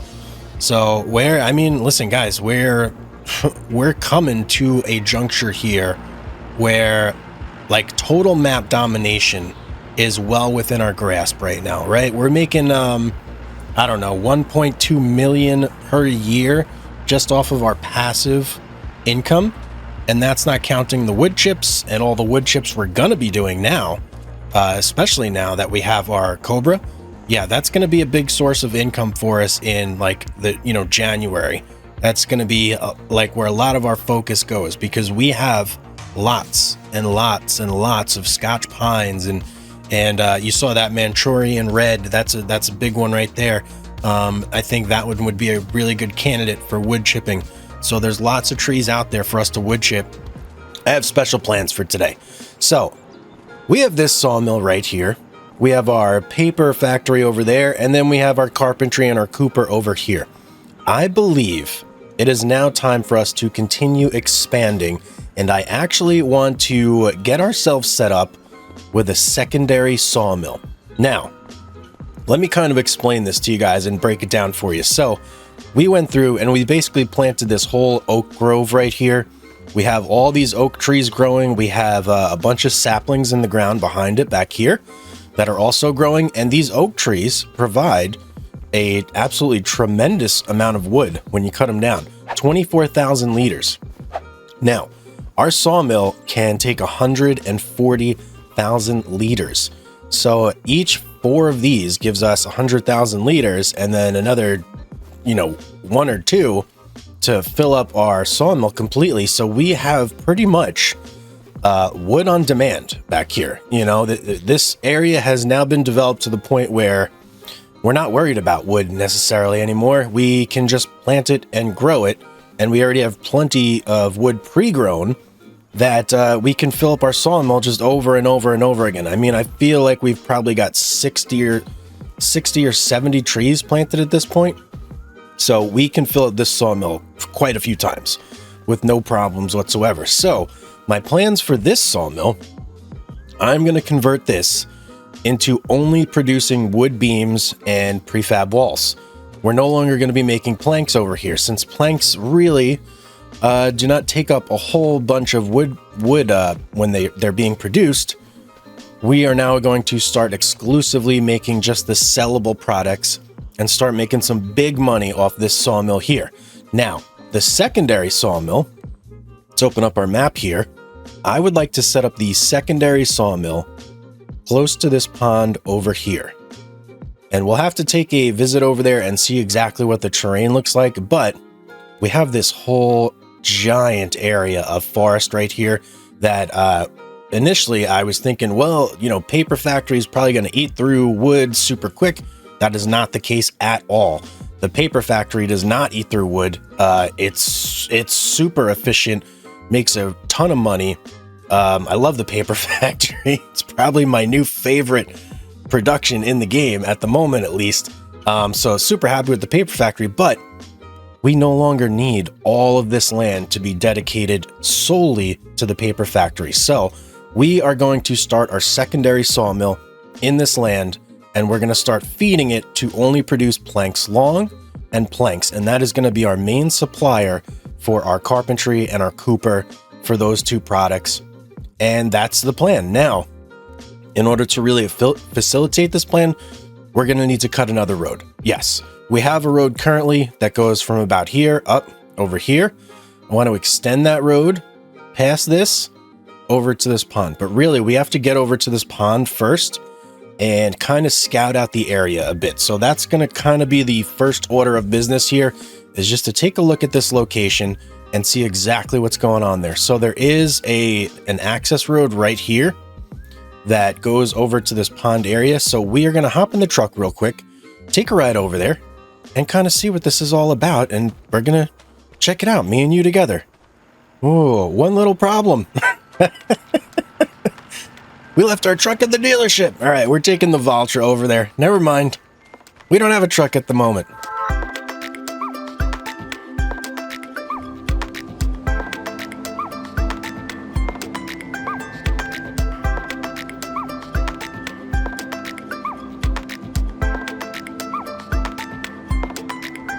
Okay, we should be getting close. Oh, there it is. There is the pond. All right. Let's kind of cut in here a little bit and just see what we can see. Oh, okay. Big mountain here. Was not well, that's not a mountain, but a big hill. Was not expecting that. Let's just kind of get a good view in here. You know what? Let's hop out right here. And let's just look around a little bit. Very uneven terrain. That makes me a little bit nervous.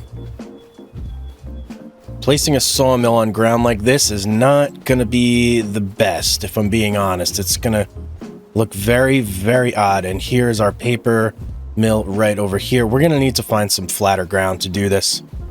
All right, I took a little bit of a look around. That's where we parked. There's the pond over there. And it does flatten out significantly, like right over this way. So I'm actually thinking that what we're going to do is establish our sawmill right here. And, you know, I'm actually not that upset about this spot either, because everything is uphill. So any trees that we would have to cut up there, we would be dragging downhill, which is significantly easier than, say, putting our sawmill at the top of a hill and having to drag the trees up. So I'm actually quite liking this spot right here. And I think this is going to be where we're going to put our new sawmill. Let's just make sure it's on our property. It absolutely is on our property. And that is the direction where most of our wood is going to be coming from. So I want to make sure that our wood intake area is going to be facing that way. So here's what I'm going to do. I am going to start chopping down like a little bit of a footprint here. Just big enough to fit the sawmill. Not huge, but I want to start the footprint so that I know that when I come back, okay, this is the area. This is, you know, I cut all the trees down right here. This is where we're putting the sawmill. Okay, I think I've got a nice little area cut out here. A lot of the trees are still standing just because there's simply not enough room for them to fall. Which is kind of crazy, like this one. It's cut, but it's still standing. But that's fine, that's fine. It's not a big deal. We'll have to come through later and just clear everything out.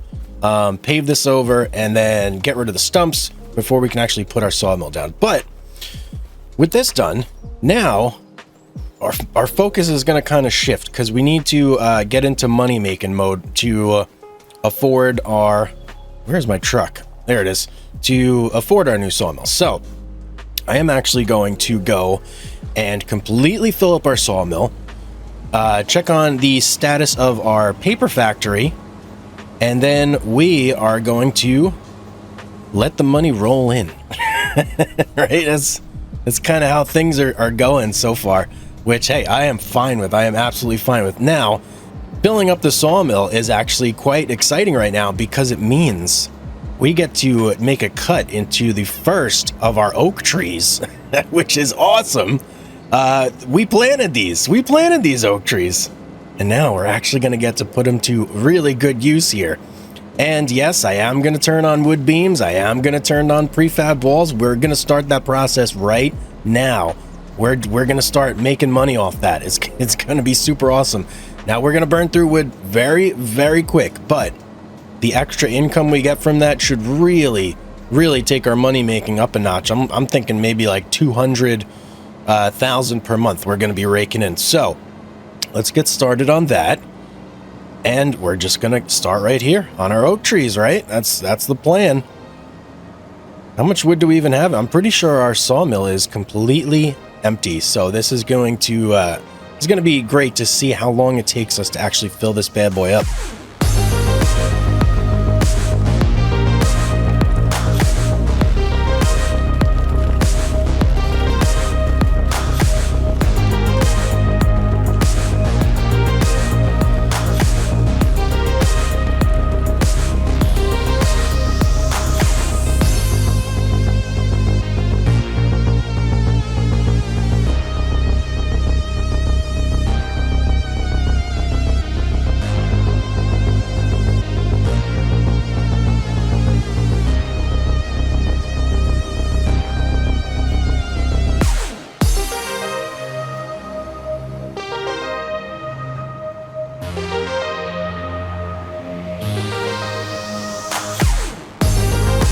Okay, this should be the last tree that we need in here. It's not going to be 100% full, but if I drag a whole nother tree down here, it ain't going to fit in, right? We're at 128,000. It can only fit 140.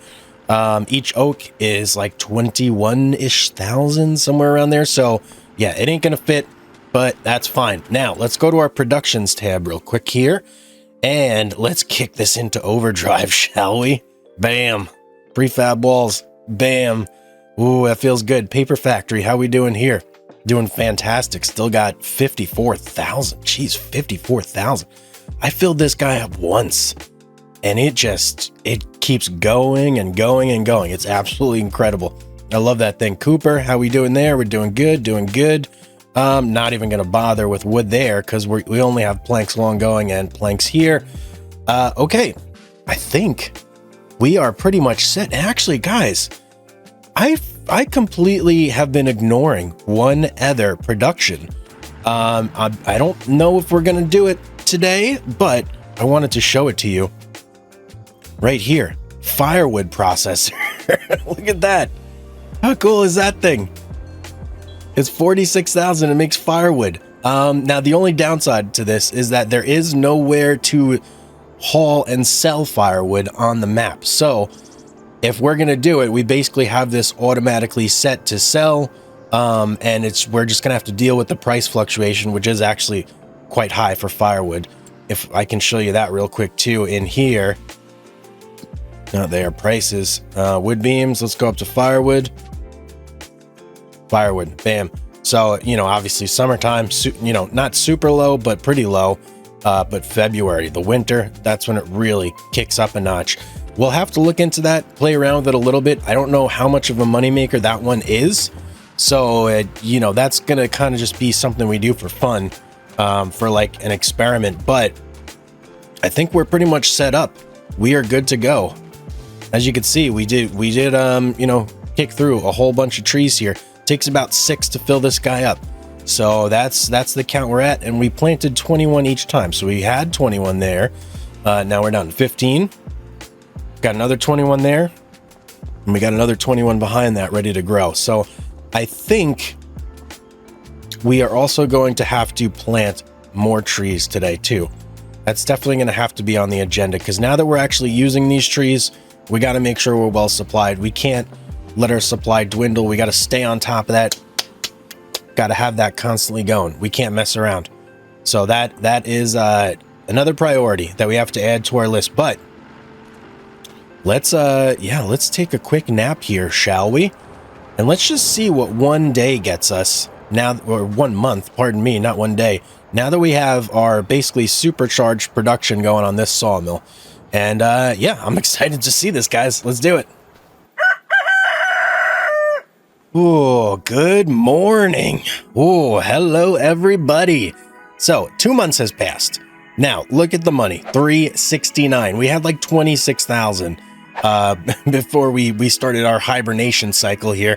So yeah, sawmill money, out of control. Combined with everything else, it's pretty crazy. Let's dive into the financials here real quick and just see exactly what it's getting for us. Oh, baby, look at that. 176 for that 1 month. This is the first month we had it going. 143, and this is like one complete month with everything running. So 176? That's mental. It's out of control, but it's exactly what we need. You know what? Let's look at one other thing here. How are we doing on wood? Ooh, it sucks through wood quite fast. So we had about 120. It looks like it's about 40,000 per month that it sucks down. And that's with everything active though. Once we get rid of these two from here, that's really going to lessen the strain on it. Definitely going to lessen it. Now these take a lot. 33.6. That's the big one right there. These, not as much. Okay. All right. Well, listen, we know what we got to do though. All right. We have our goal in mind. So next step, we got to take the forwarder and maybe not the forwarder, because we need the mulcher. All right. We're going to take the Valtra over to our area over there. We're going to bring the winch over and we're going to bring the mulcher. And we got to start kicking those trees that we cut down out of that area and start mulching up the stumps so we can put down our new sawmill. So I was about to start my drive over there and I'm just thinking, you know what? I want to soup up our Valtra a little bit.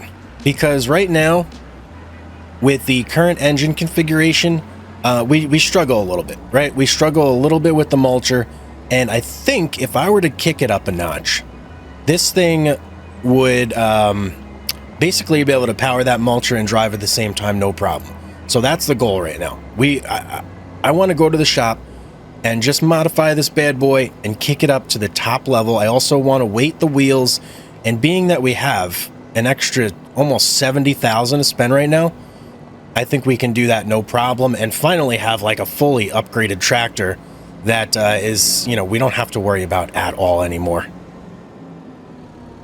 Okay, back at the oldie shop here, and there's our truck. I miss you, truck. We'll come back for you one day, but not today.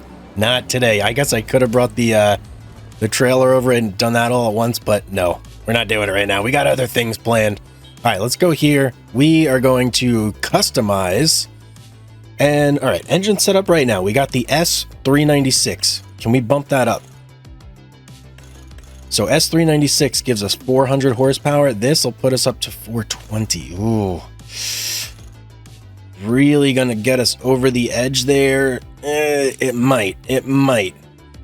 Okay, we'll keep it like that. That's gonna be 33,000 right there. Now, wheel setup. What do we have on here right now? Standard? I thought we had weighted wheels on here for some reason.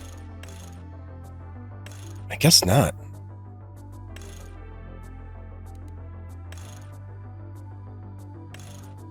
Hang on, let's look real quick. Do we not have weighted wheels on here? We don't. We need weighted wheels, 100%. All right, so we are upgrading to the wide tires with the wheel weights. And I think this should do it for us. So we got the engine, we got the what? You know what? We need the BKT tires. That's my brand right there. And bam, that should get us 40. That's going to be 40,000 bucks. That's no problem. We can afford that. 40,500 is now ours. Yes. Okay, let's check out our new configuration on our tractor. Wheel weights, check. Massive tractor, check. How's the engine sound? Okay, it doesn't sound that different, to be honest, but I'm sure it is. I'm sure it is. All right, let's get back and let's see how this works with the mulcher now. This is really the question. Did this unlock the driving with the mulcher now? That's what I really want to do. Okay, take two with our upgraded Valtra. Now let's see what's going on here. Is this really going to be the power we need in order to use this mulcher with no problems? And I think the wheel weights are really going to help out too, in terms of just keeping us on the ground here. Okay, let's get our winch, and then we'll turn the mulcher on and just see. No.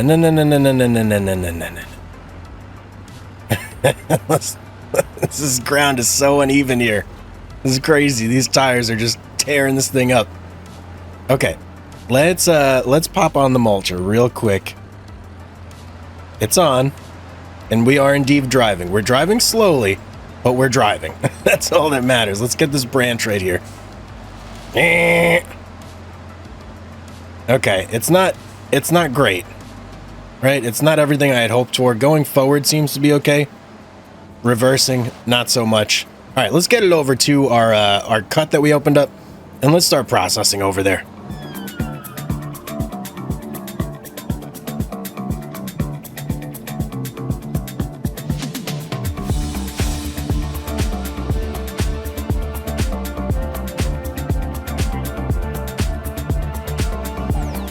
Okay, there is our little area, and I actually think I am going to just get rid of this tree real quick. And that's just to make it easier for us so we can get in and out, because it was kind of in the way. Not the most elegant solution here, but it's fine, it's fine, it's fine. Come on, come on. Time for you to go. Time for you to go. Okay, that's pretty much all cleared up, so now we can get in and out of here. And let's take a look at what we got going. So, we've got a nice little area cleared out. let's start moving some things around and really opening this space up a little bit. And as we do that, we'll also start to get rid of all the stumps in here too.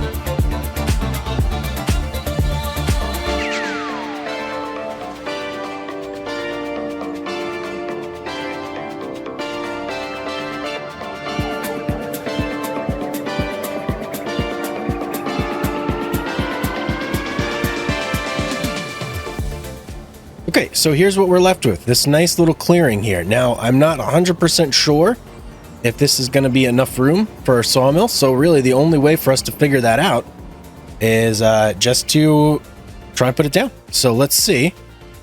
Where's our clearing? Right there. There it is. Kind of a little small. A little bit small. But I think we might just be able to squeeze it in there. Let's see. Here's our sawmill. Ooh, just a little more room we need. Okay. Let's see if we could see exactly what it's overlapping with. And if there is indeed anywhere that it will happily go down. Nope, not looking like it. Okay, I do see a couple stumps. I think it's, if we can push that big tree back there, just back a little bit more. This one right here, and get rid of that stump. I think that'll open it up for us. So let's go ahead and do that. Okay, it's not looking like that is going to do the trick. So I think what we may do here, guys, and I am reluctant to do this, but I am going to turn free mode on, and we're just going to see if it places it nice enough.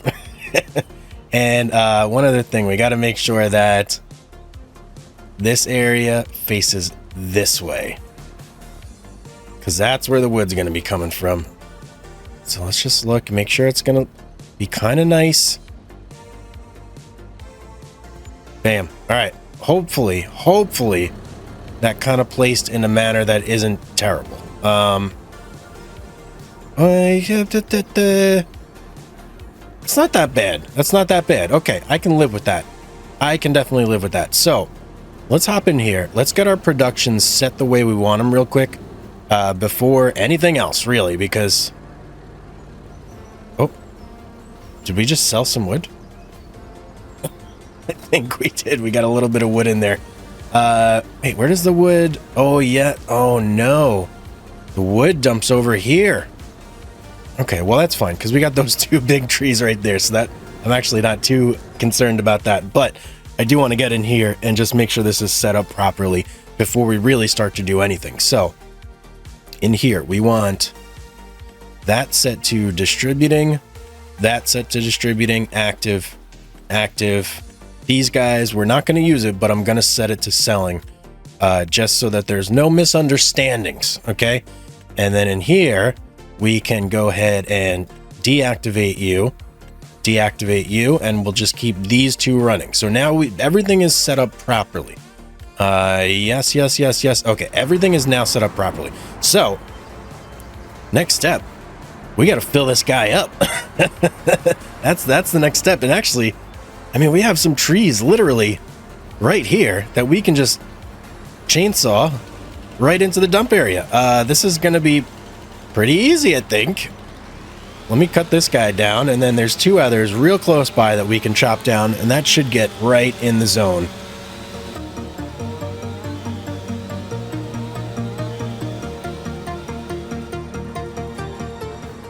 All right, let's see if we can just sell that right in there.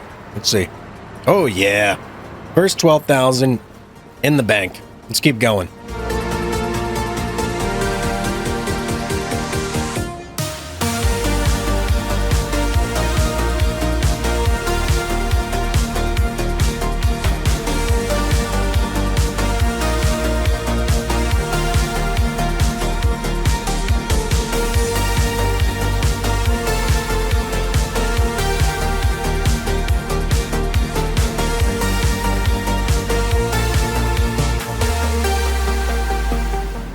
Okay, this should be, there we go, 139. Woo! We're kind of right to the edge there. Can only hold 140, and we basically stuffed this thing full, man. We should be doing planks, yep, wood chips. Forgot about the wood chips. I'm not really worried about them, but that is our plank production all set up. Why am I turning the engine off? What's going on with me? It did take a little while to accomplish, don't get me wrong. That was quite an undertaking, but now that it's full, it should last us quite some time. It's only doing planks long, so that tends to last a while. Now, there is one other thing that I do want to take care of, and that is getting our next set of oak trees planted, because those are, let's just face it, those are important. We need them now. We've basically become tree farmers at this point. Without those oak trees getting planted on a regular basis, we're going to run out of wood real quick in our main sawmill that's producing our planks, or not our planks, but our wood beams and our prefab walls. So I'm thinking this time I'm going to do 30. I'm not going to do the normal 21 that I was doing. I want to put a couple extra down on this run, and I might just do 30 from now on, moving forward, and see how it goes. So yeah, as you can see, I mean, we got lots and lots of room now to plant our trees, so this should not be a problem at all.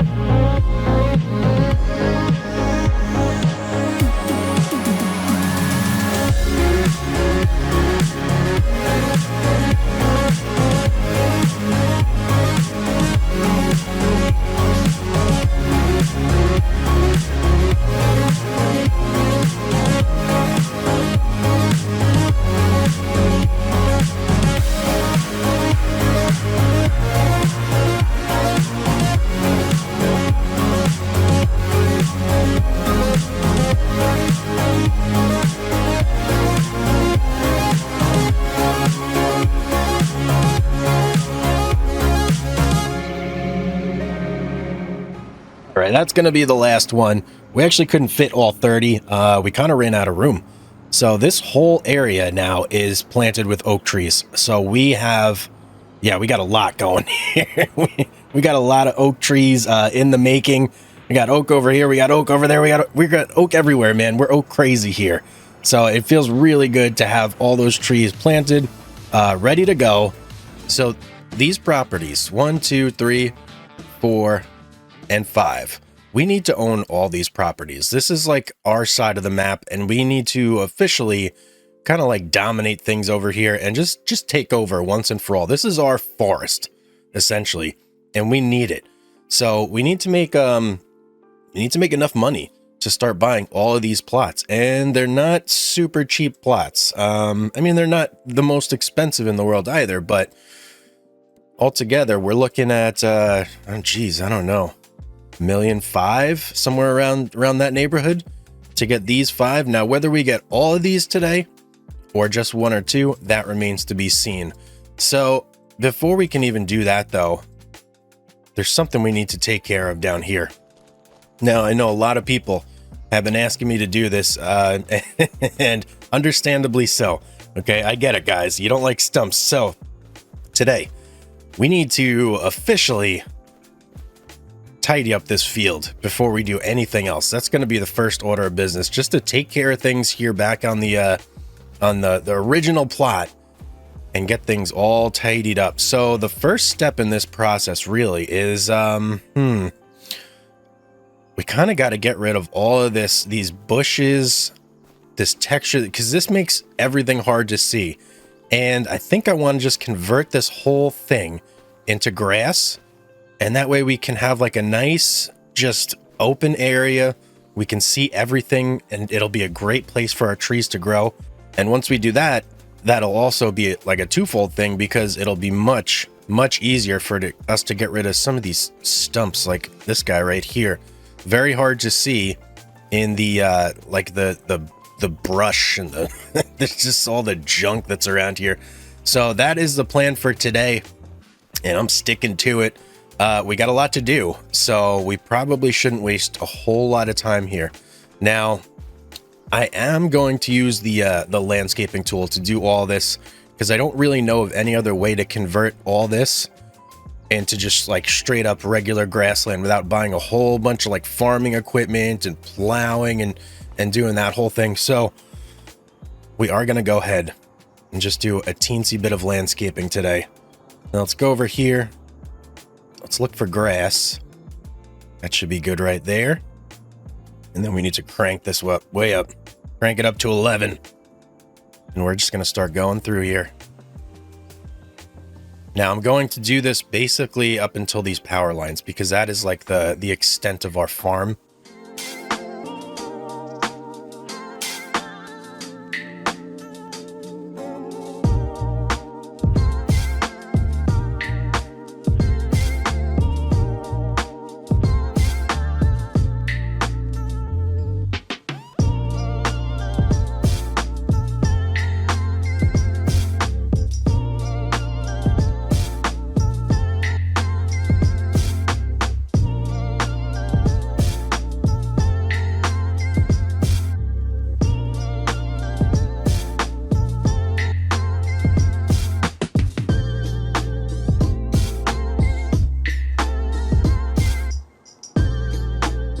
All right, that looks much better now, doesn't it?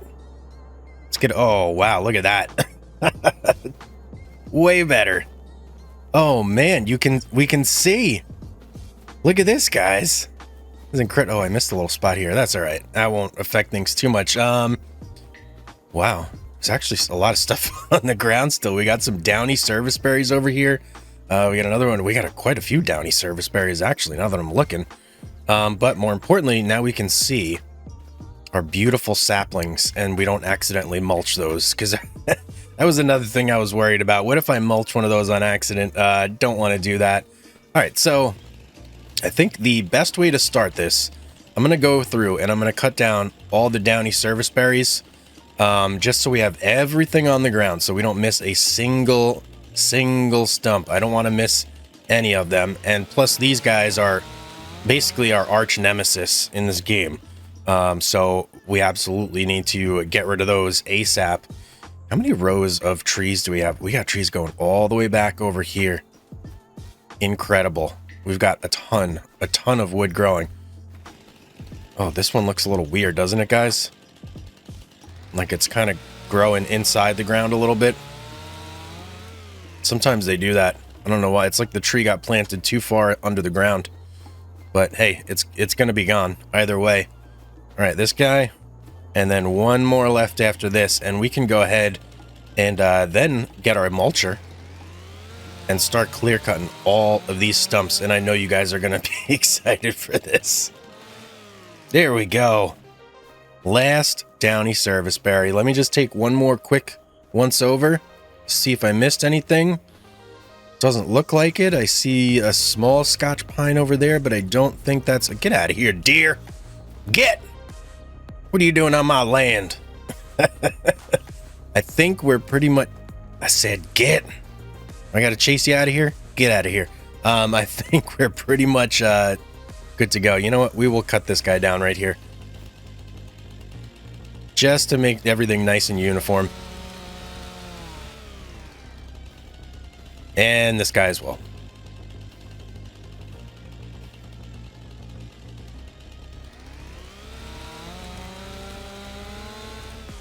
Okay, now that is everything.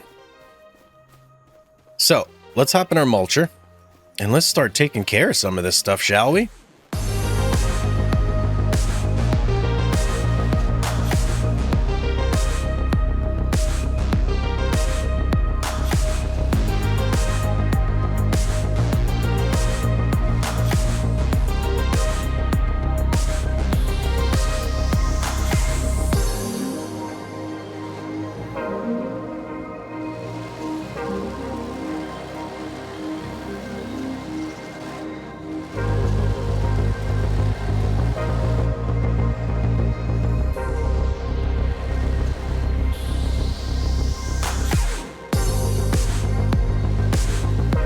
So it is basically all hands on deck for this operation right here, guys.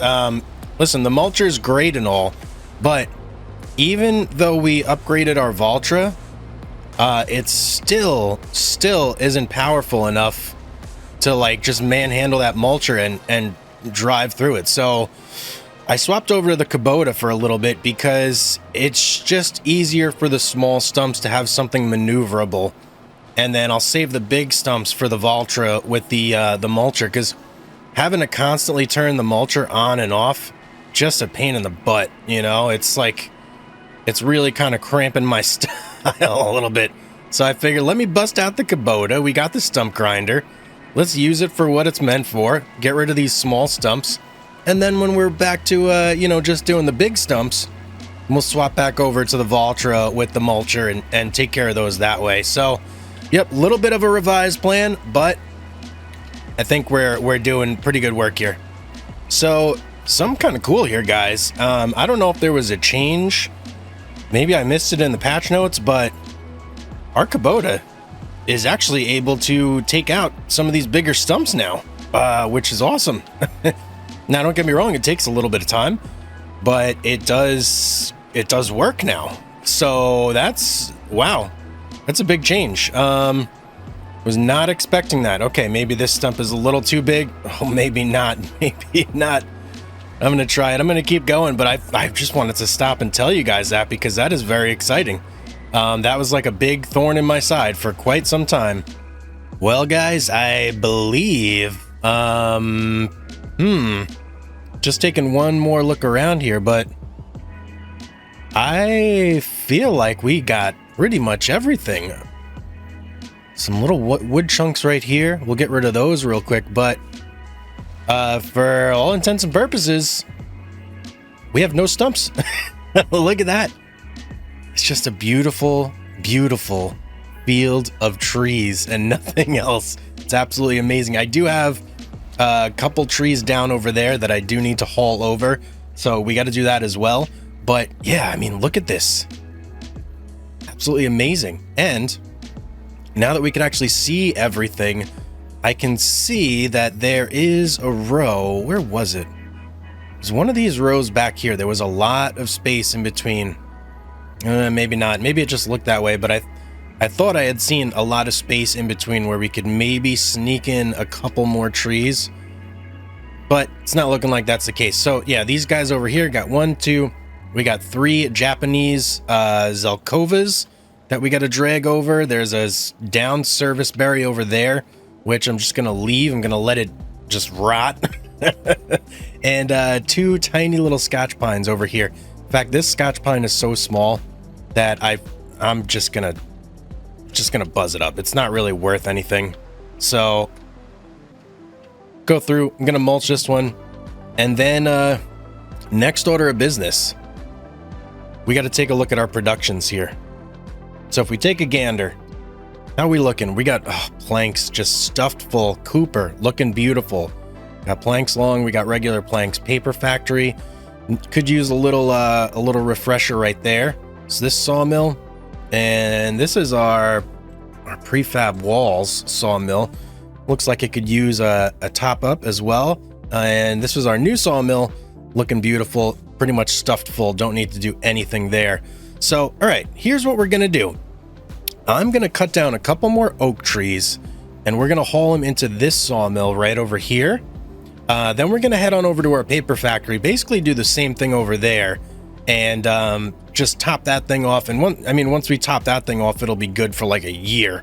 It's kind of crazy, but I love that thing, the way it just takes care of itself essentially.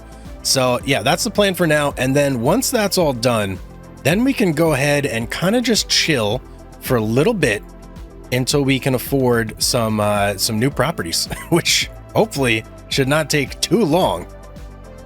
All right, we got all our trees cut down that we want to put in, and I just shuffled a couple things around. Now there's something I want to try, and this is going to be a little bit ridiculous, but I still want to try it anyway, just to see what happens. So we've got this crane over here, and we've got the ramp, the hydraulic ramp, which we really have not put to much use. Now, these oaks, the mighty oak tree, These are absolutely massive, right? And they're a little bit of a pain to get up the hill. So I'm wondering, is there some way that I could potentially utilize this crane right here to get the trees up there?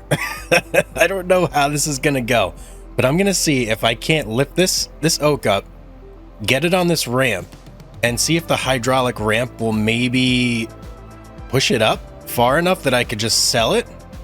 Jeez, I don't know. I don't know how this is gonna go, but I want to try it at least once just to see what happens, just for fun at least, you know? So task number 1 is going to be kind of positioning this thing into a spot where it'll actually go. I think that might be good right there. So let's get rid of our winch, get this thing out of the way. And I mean, obviously I don't think that crane is going to be able to grasp onto like the main trunk here, but I'm hoping that I can get it onto like this branch maybe, or one of these branching branches. What happened here? Oh, did I pull over too? I was wondering. I was like, man, why is the forwarder struggling so much? This is very odd. Now that makes sense. Okay. Now this guy, I got to get used to using this again. It's a little bit weird. So let's go out there, down, over a little bit. Now I don't know if I'm on anything right here, so I'm just going to go down, try and grab. Oh, I had something there for a second. Let's try again. I mean, I may just be on the ground here. I have no clue. It's like impossible to see in there. All right, sadly, it doesn't look like this is going to work, but it was worth just a shot for me, just for fun to see if I could make it happen. Unfortunately, no, it's not going to work. I just can't get a hold of like anything on this tree. And if I do, it immediately lets go. So, all right, back to the old-fashioned way, just hauling things up. Wow, guys, hauling both these oak trees up here is quite a process. It's taking a long time to get up this hill. That's like 40 something thousand liters of wood right there that we're dragging at once. Oh, uh-oh. No. Don't get stuck. Come on. We could do this, buddy. We're like snagged on something here. Let's try this. Maybe if I like lift. Oh, I don't know if this is gonna work. Let's see if that like frees us up a little bit right there. Nope. Oh, there we go. We had it for a second. Okay, well, whatever it was, we finally broke free of it. It looks like the two trees may actually be disentangling a little bit. So possibly this back tree was stuck on something. But we got them both. We got them both in there, baby. Oh, that's a nice feeling. Took a little long. Took a little bit of a long time, but we got it. All right, 2 more to go. And then I'm going to consider this sawmill officially full. Okay, that's it. Officially full. Sawmill done.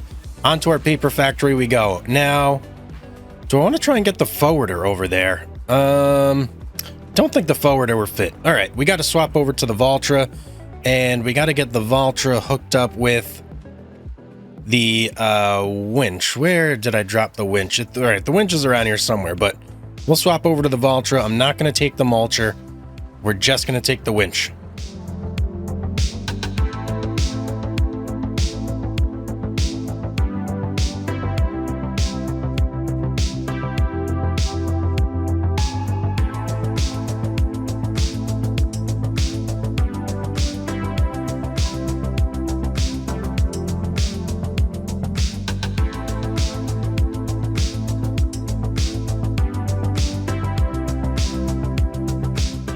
Okay, paper factory, hello. Oh, we got a whole bunch of trees down and ready to go. Let's start hauling some of these in, shall we? We're gonna need some bigger trees though, that's for sure.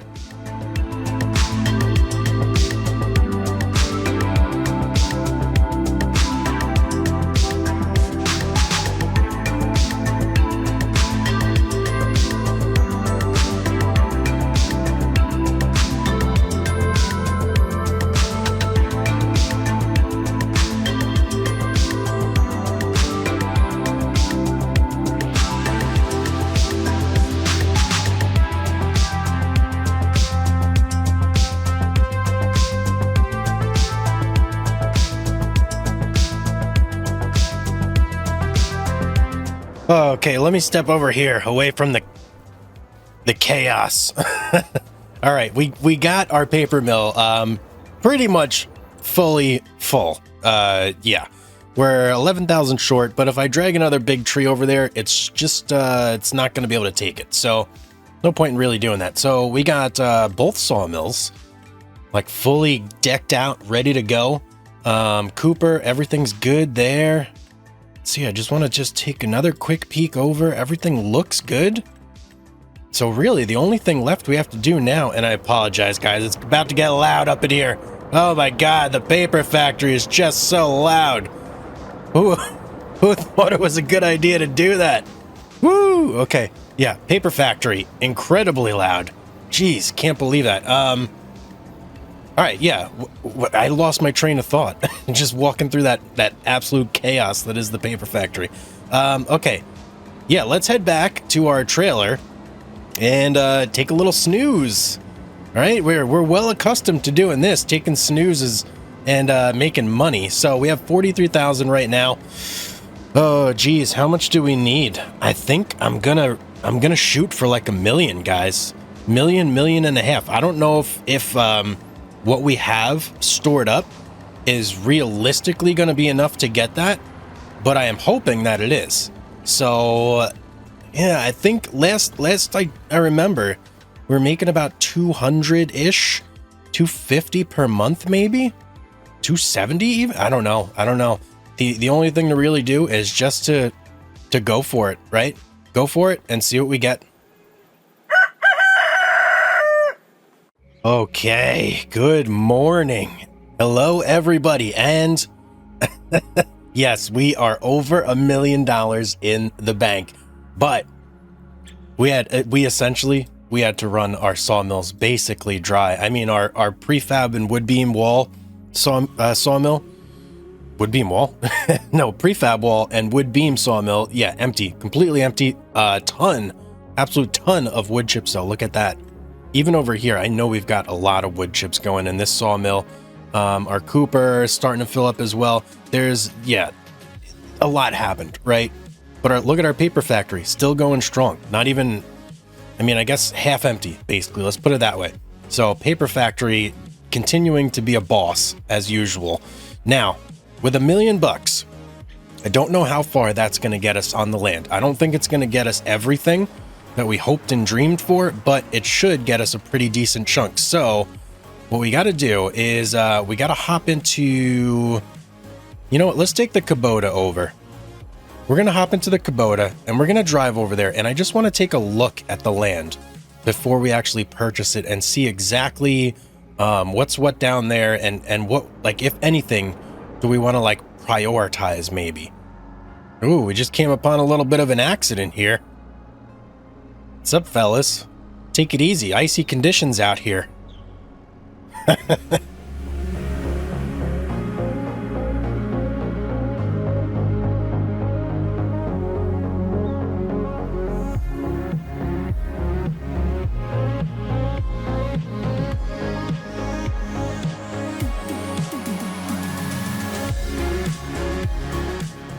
Okay, and of course, just as the snow comes, that's when we get to the area that I want to check out. So here's basically like the crossroads, and I'm envisioning this place here in the future as being like a major hub, because it's kind of where a bunch of different fields meet. It's like the intersection of all four. And let's look at the map here real quick. Yep, see? So we got 121, 120, 118, and 119. This is like the meeting point of all four of those fields. So I'm envisioning some sort of complex going right here in the midst of all of this, where that can then pull from all of these fields here, and even this one over here, like it can pull from all of them. Now, composition wise, I don't see any major difference between them, right? They all seem to have the same like tree makeup. So I don't think that is really going to be a consideration we need to worry about. So really, what we're going to do is we're just going to start buying from here, and then we'll see. I don't think we're going to get them all, but all right, let's just start. So field number 1, It's going to be number 121. Let's get that one. And then I think we'll go with 120 here. Puts us at 469. So now we have to make a choice. This one or this one. I think we're going to go 119. And then that still leaves us with 167,000 in the bank. Let's see, we can't afford either of these, right? Nope. So if we want to get these two, 369 and 272. Okay, so we're gonna need probably about like 700,000 to really do that. And yeah, that's. I mean, we got a lot done. We've done a lot of expanding today. At a cost though, right? It's gonna take us a while to get our sawmills back into like production mode. Filling those up from like empty, that's a big job, right? That is definitely a big job. We've got some other things we need to do. Now, I know I had previously said that we were going to get a new tractor, and that is still the plan for today. But there's some stuff I actually want to talk about before that. And this was due to some comments I had received, which kind of shed a little bit of light on things for me, which I had previously not realized. And that has to do with our productions. Now, you may remember, if you've been following the series, a couple episodes, I did a little bit of testing with, I believe it was the carpentry building. Yes, and we had discovered that to make the most money in the carpentry building, the best way to do it is to only have the furniture being produced with long planks and nothing else. And then I kind of let it go and you know, thought I knew everything about productions and that I was the master and I didn't need any more knowledge. Well, that was wrong. Turns out that, yeah, I was doing quite a few of our productions wrong, in fact. And let's go in here, take a look real quick. So I did very extensive testing on this to just verify all of this information, just so you guys know. Now, carpentry, we're good in carpentry. Let's go down to the Cooper. This is wrong, right? We should not have all three of these going. In the testing I did, I tested all three of these productions separately and then all three together, and I got some pretty interesting results. So if I were just to do barrels only, I made about 29K per month. If I did bathtubs only, I made 35K per month. If I did buckets only, I made 23K per month. If I did all of them together, it brought in 29,000 per month. So really, the best thing to do here is to only make bathtubs. So we're going to go ahead and deactivate this, and we're going to activate bathtubs using planks long, because that gives us the most bathtubs possible. So that's number one. Number two, paper factory. This one was pretty interesting when I did this one. So if I did only cartons, came out to 40,000 per month. If I did only paper, came out to 47,000 per month. With both activated, it comes out to 43,000 per month. So we only want paper. We don't want cartons at all. So deactivate that. Now for the sawmill is an interesting case. I did testing with this one where I did everything individually to see what it produced. And then I did it not one by one, but all together to see if it affected anything. And the sawmill, it doesn't care if you have everything or only one thing going. It produces the same no matter what. So that one, we can go ahead and keep going with you know, our prefab walls and our wood beams. That shouldn't be a problem. But over here, we don't need regular planks anymore. We are only going to roll with planks long, because that is the best thing to use for all of our productions.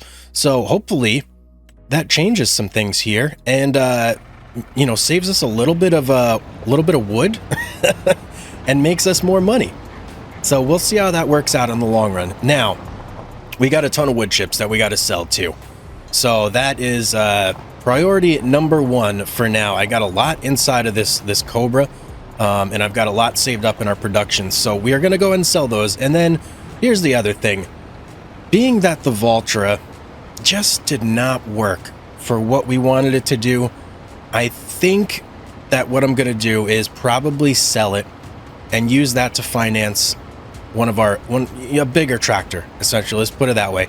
And I think that what we're probably going to go with is the John Deere 9RX. And we are just going to buff it out of our minds, right? We're gonna get max everything on it, and just have, excuse me, extremely rude drivers here. And yeah, we're just gonna do the best we can with it, so it can basically do anything we need it to. Now I know it's a little bit slower, but that's okay too. I'm not too worried about that. I just need the power for the mulching, right? That's the whole reason I want it. That's the whole reason I bought the Valtra, was to get enough power to mulch on the go and not have to stop and turn on the mulcher every time I wanted to, you know, do a stump or something. So yeah, that's the plan. First step, let's sell all these wood chips. Okay, that was pretty good. We had about 2 full loads and a little bit extra, and that's including what was in the Cobra. So let's unblock here so we can get around this and actually get out of this place. And we still got way more still back at the sawmill. So I'm probably gonna have to make another trip or two, but man, we're probably gonna be, I don't know, 350,000, maybe 400,000 after it's all said and done.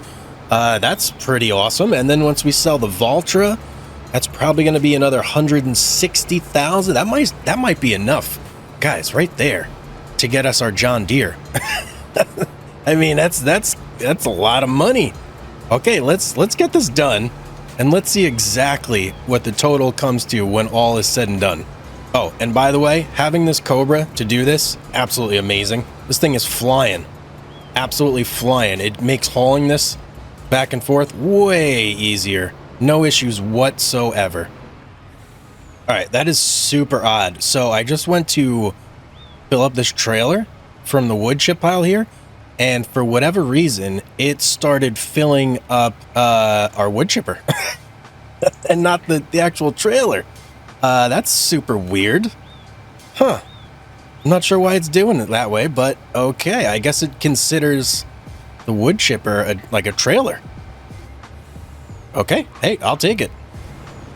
Oh yeah, buddy, who's passing who now, huh? That's right. You're too slow, get out of here. Okay, several trips of wood chip deliveries have been done, and I basically took every wood chip that we had that wasn't blocking like a production output, and I went ahead and sold it. So we got a lot done there. I probably shouldn't park here. This is not a very good spot. We got a lot done there, and next step, I'm gonna need to see how much the Valtra will sell for exactly, so we can factor that into the equation to see exactly how much we're gonna need for our new John Deere here. So this seems like a much better spot. Let's go to the shop first off, and let's see how much the John Deere is. That's number one. Oh, it's so much money. $545. Okay, and that's not even its final form. So it's at 539 horsepower with this configuration right here. We're gonna go US configuration. Okay, it doesn't really matter, I think. Now, this is the configuration we want. That's gonna put us at a whopping 691 horsepower. Absolutely massive right there. And we're gonna need $628,000. Oh, baby, that's a lot, man. Crawler, no. Let's not mess with anything there. We don't need to change that. 3-point, yeah, we need the 3-point on the back. Okay, so 628.2 is where we need to be. Let me just get the old pen and paper out here. 628.2. Now let's look at how much we can sell the Valtra for. And then we can do a little bit of quick math here to see if we're there or if we need to do a little bit more to make some more money here or what's going on. So let's take a look. Where's the Valtra? Right there. We can get 163 for the Valtra. 163,392. That's the number I'm going to use to factor it in. Now, I'm not sure if that is actually the number, because when you drive it over there, I think you get a little bit more than if you weren't, if you just sold it from the menu. But let's go ahead and use this number and just assume that that is going to be accurate. So 163,392, add that to our 387,890. That's going to put us at 551,282. So we're not quite at our goal. We still need to make probably about 100,000 really to have a little bit of wiggle room there. And that's basically like 1 month of production. So that's no big deal. We can get that no problem, especially now that we kind of, revamped all of our production lines and have everything running pretty smoothly. So, before we can do that though, we're pretty much out of wood. That's the downside of all this. We need to completely fill up this guy, this sawmill right here. Get that one back in production. And then this guy only doing planks long now, so his workload actually shouldn't be too terrible. And look at that, he's got a surplus of planks long. We might be able to sneak away with not filling this guy up because he's got almost 20,000 liters. So really, if we just give this guy a good top up, then I think we're good to go. And that's actually pretty easy because we have all our oak trees right there ready to go. So okay, here's what we're gonna do. We're gonna cut down I'm gonna say 5 oak trees, stuff them in here and call that good, and then we'll make some money.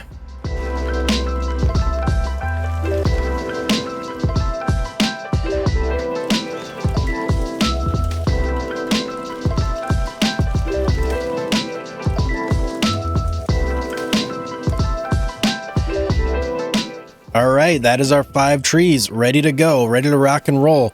Now, someone had left me an interesting comment. I don't remember your name, so I apologize if you're watching, but they had actually said that it's easier and faster to winch up this hill than to drive up this hill. So we're actually going to test this out on this first tree, and we're going to do both. We're going to go pull down to the bottom here, winch the tree over, then pull back up to the top, and winch the tree up the hill. And just so you guys know, I do read every single comment. All right, so if you leave me a comment and I don't reply back, believe me, I still read the comment, but I just can't reply to every single comment. There's lots and lots of comments across all the videos that come in every single day. So I do apologize if I don't respond, but I 100% read every single comment. Oh no. Can't reach. Okay, we got to back this up a little bit further so we can get the reach going there. Jeez, we're just infested with deer out here. All right, how much further back do we got to go? I guess I'll go back to about here by the Kubota, and I think that should be good enough. Hopefully, can we reach this time? Let's find out here. I got to get rid of this guy too. I need to pull the Cobra over here. Do a little maintenance. There we go, and let's start pulling, and let's see, is this indeed quicker? Well, at the moment it is not, but let's see. Okay, there we go. Maybe it's quicker to pull it here, but then winch it up the hill. I don't know. Whoop, not the flashlight. Yeah, I think it's quicker to winch it up the hill, but just pull it down here 100%. But we're pretty much committed now at this point. Let me get this flashlight out of here. So there we go. All right, I'll pull it to the bottom of this hill, and then we'll go ahead and winch it up and see if it's quicker that way. Man, I really do wish that we could have found a good way to use the hydraulic ramp there. All right, let's release the winch, and then we'll head all the way up top here. Even further than this, like right here maybe. I think that'll be good. And then let's winch it from here, and let's figure out once and for all if this is actually quicker or not. Oh, it's trying to do it's trying to do the yarder as well. Okay, this is a big production here, having this yarder hooked up. There we go. Are you pulling or what? You know what, let's do it from inside the forwarder. That way we're not worried about controlling the yarder on accident as well. Okay, now let's winch this bad boy up. It does seem to be going a little bit quicker, not gonna lie. Yeah, you know what? I think that is the way to go. You winch from up here and you pull down below. And then I guess we can back up to it now because it should be on pretty much level ground with us. And then Yeah, look at how much slower we are. And now we're fast again. Okay, let's go ahead and suck it in here and do the other 4 trees. Now that we got our new method.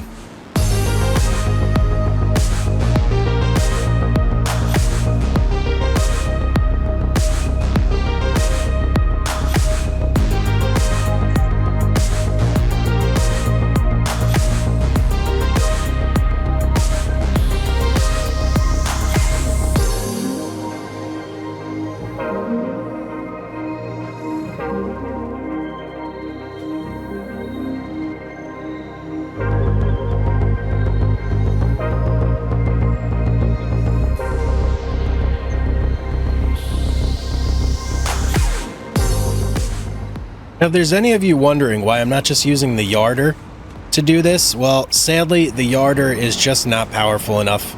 It can only hold up to 3 tons, and these trees are way more than 3 tons. So, sadly, can't use the yarder. Wish it could. Maybe one day we'll have a more powerful yarder, and that will become a reality. But for right now, we're kind of stuck doing it this way, the old-fashioned way.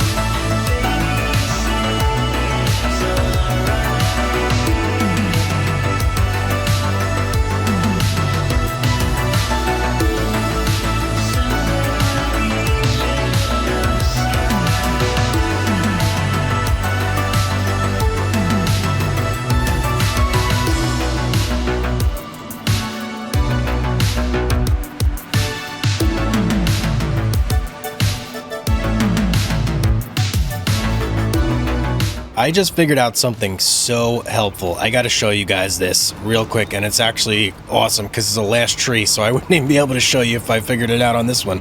When you're going to winch something, put where you're winching from way on the bottom, like as far down as you can, because you want the rope connected lower. And when the rope is connected that low, watch this. It pulls the tree up so it's off the ground. See that? When it's off the ground, there's way less resistance when you're pulling it. It's just these branches back here that are touching. Like, watch this. Watch how fast I can move now with this tree. Way quicker. It's like I'm not pulling anything at the moment. That's a big one, guys. I had always been winching from the top, and the bottom of the tree was always dragging, and it would create like a lot more resistance. And the truck would go, it's like way slower. Like, let's see, going up the hill. Are we quicker? Yeah, we're even quicker going up the hill. It's almost like we don't have a tree. It's probably not going to be till I get here. And these little ruts that we keep making. Yeah, that's the only part that gives us problems right there. Someone had suggested that I just pave that whole thing over. I got to see if that's even possible, because it might be part of the decoration of the sawmill that just happens on purpose. Let's look right now. We can kind of see if that's something I can or can't do. Let's go with asphalt. Oh yeah, look at that, we can. All right, so maybe I'm going to replace this all real quick with some asphalt here. So we stop tearing up this ground, because it's like, I don't know, we do so much damage over here. It's crazy.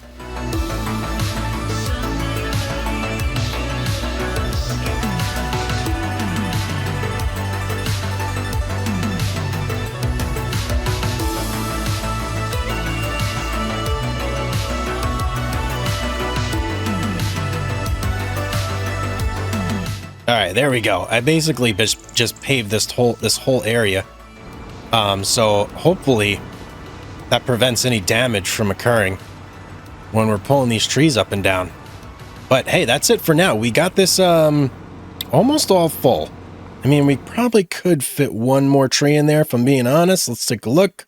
Oh yeah, we could definitely fit one more in there, but I mean, I'm happy with 100,000. That'll last months and months and months, so that's not too big of a deal. Those trees are going to start growing back there. All right, I think it's time for us to just chill out for a little bit, make some money. Let's turn our truck off here, and let's go take a nap, shall we? Let's do a little hibernation for the winter. Alrighty, there's our 1 month. And guys, let's look at our financials real quick and just see how they were from last month. Now that we made those changes, ooh, 858. That was from our land purchase. Big land purchase. Harvest income. Oh, okay, that was all our wood chips. 220. Wow, we made 220 in wood chips. That's pretty amazing. 149 last month. So it looks like we went down a little bit actually, huh? I wonder why that happened. We were cruising along 172, 174, 157, but we did do 65 plus that. So really that's over 200 for the last month plus the early stages of this month combined. And that should give us more than enough after we sell this guy to get our brand new John Deere tractor. So let me drop this winch. Where do I want to put? I guess right over here is fine. Nah, actually, you know what? We'll drop it over here. I don't want it to be hidden. I want it to be in plain sight so we don't have any issues finding it. Drop it right there, and let's go take a trip over to the old shop.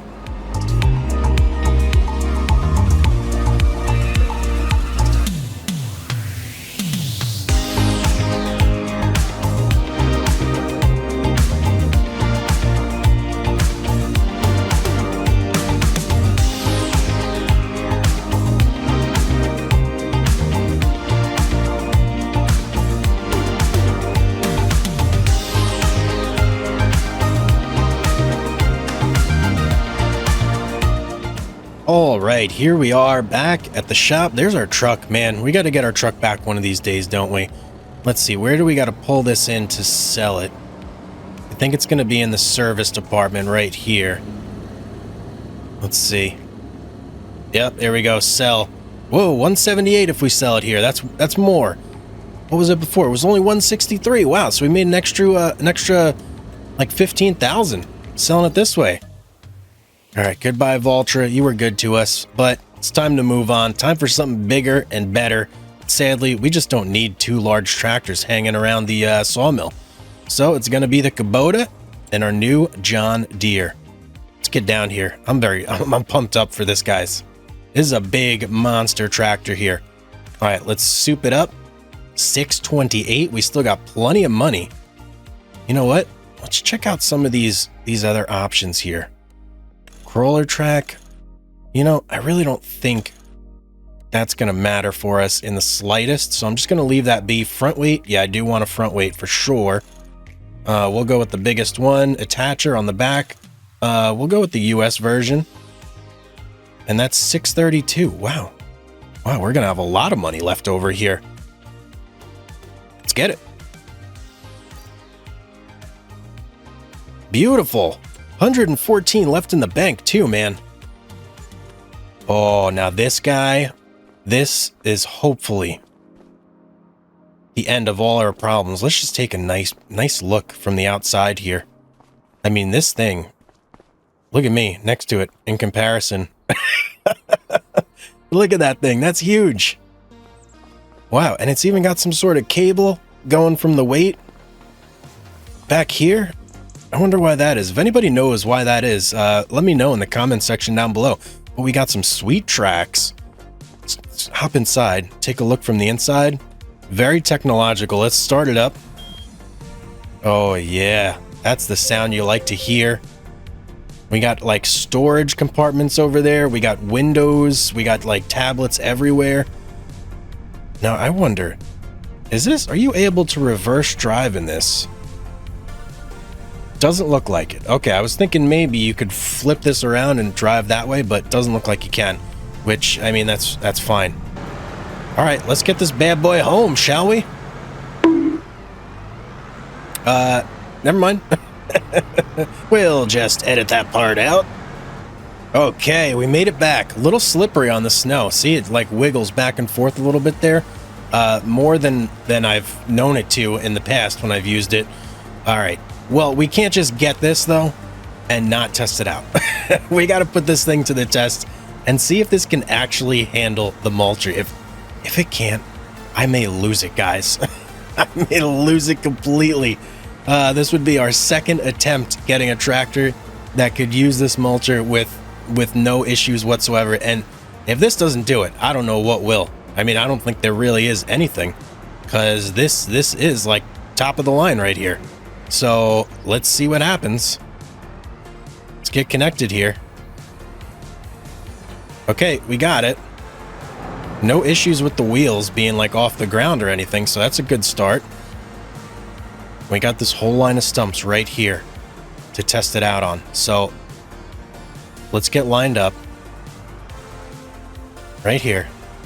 Want everything to be perfect before we turn it on. Let's turn it on. Oh yeah, we're moving. We are moving, no problem. I don't have to turn it off. I don't have to do anything, no repositioning. I can just go. Oh, this is beautiful. Wow, that is so much nicer, guys. That's incredible. I got to go through and I got to get rid of all these stumps that are left over here, because now that we've been cutting a couple trees down, a couple more stumps have reared their ugly heads up to say hello, and I want to get rid of all those before we finish today's episode.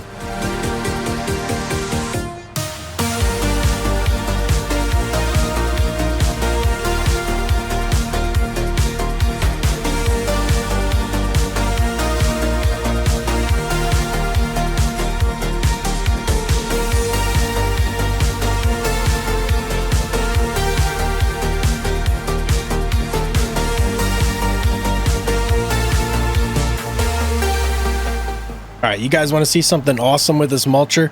I'm pretty sure this still works. It used to work at least. But let's take a look. Oh no. Oh, that was a mistake. Okay. Don't do that, guys. Don't do that. Oh man, that mulcher just deleted that tree. I just thought we were gonna cut it down. Oh, that's terrible. Okay, I'm not doing that ever again. Don't do that, guys. Learn from my mistake. Oh man, what a wow. Was not expecting that. Okay. Well, listen, that's the power of the mulcher. All right, now you know, now I know, now everybody knows. Let's see, can we just go over this whole tree right here? Why didn't it delete this one instantly? Oh, that's crazy, guys. All right. Well, we got our mulcher. We made tons of money this episode. We sold all our wood chips. We sold lots of things. We increased the efficiency of our productions. So hopefully we're going to be making more money there. And everything's going great, guys. Now, I mean, really, let me turn off this mulcher real quick. Really, the next step is just total map domination, right? So next episode, we need to start marching through all of these forestry properties, and I've actually done the math here to see exactly what we're going to need. And if we want to buy all the properties, so first of all, there's 9 forestry properties that we do not own, and the total cost for all 9 is $3,170,880. So that's how much money we're going to have to make if we want to get every single one of these forestry properties and just completely take over. And that will complete 1/2 of our stated goal for this series. So that was the first goal, get every forestry property on the map. Second goal, have 10 million bucks in the bank. Now, once we own every property, I think what we're going to do in order to facilitate the 10 million is we're going to have to set up some other productions on other portions of the map here, just to kind of really fast track our productions and get it to where, man, it would be nice if we were making like 500,000 a month. I think that would be pretty good. So we'll have to see if we can get it up to that, or if we can't, I don't know. A couple episodes back, I had talked about this area right here. Now, I had envisioned this as sort of like a little hub, and today that dream is going to come to reality. So my plan is to turn this whole area right here into a secondary production hub. So I want to have a second carpentry going right about here. I want to have another Cooper going here, and then I want to bring in a third new production that we actually haven't messed with before, and that's going to be the firewood production, and that'll probably go right here. I was thinking of the idea of putting another paper mill, but we've got one like not that far away right here, which I feel like that's probably good there. And we'll keep just a single one running. Now, second goal, obviously, if we're going to be putting stuff here, we need to buy these, this and this. So we have 2 pieces of land that we're going to need to acquire. That's going to be our second goal. And our third goal, so down here, we have this sawmill. I want to go here and I want to cut out a nice area and start planting oak trees there to make sure that we have a constant supply of lumber going. I actually went over there not that long ago, and the area is becoming pretty sparse. There's only really a lot of small trees, and I don't know, it's not looking great. So we're going to take the mulcher over there. We're going to cut a whole area, and in fact, that's going to be our first stop here, so might as well start driving over.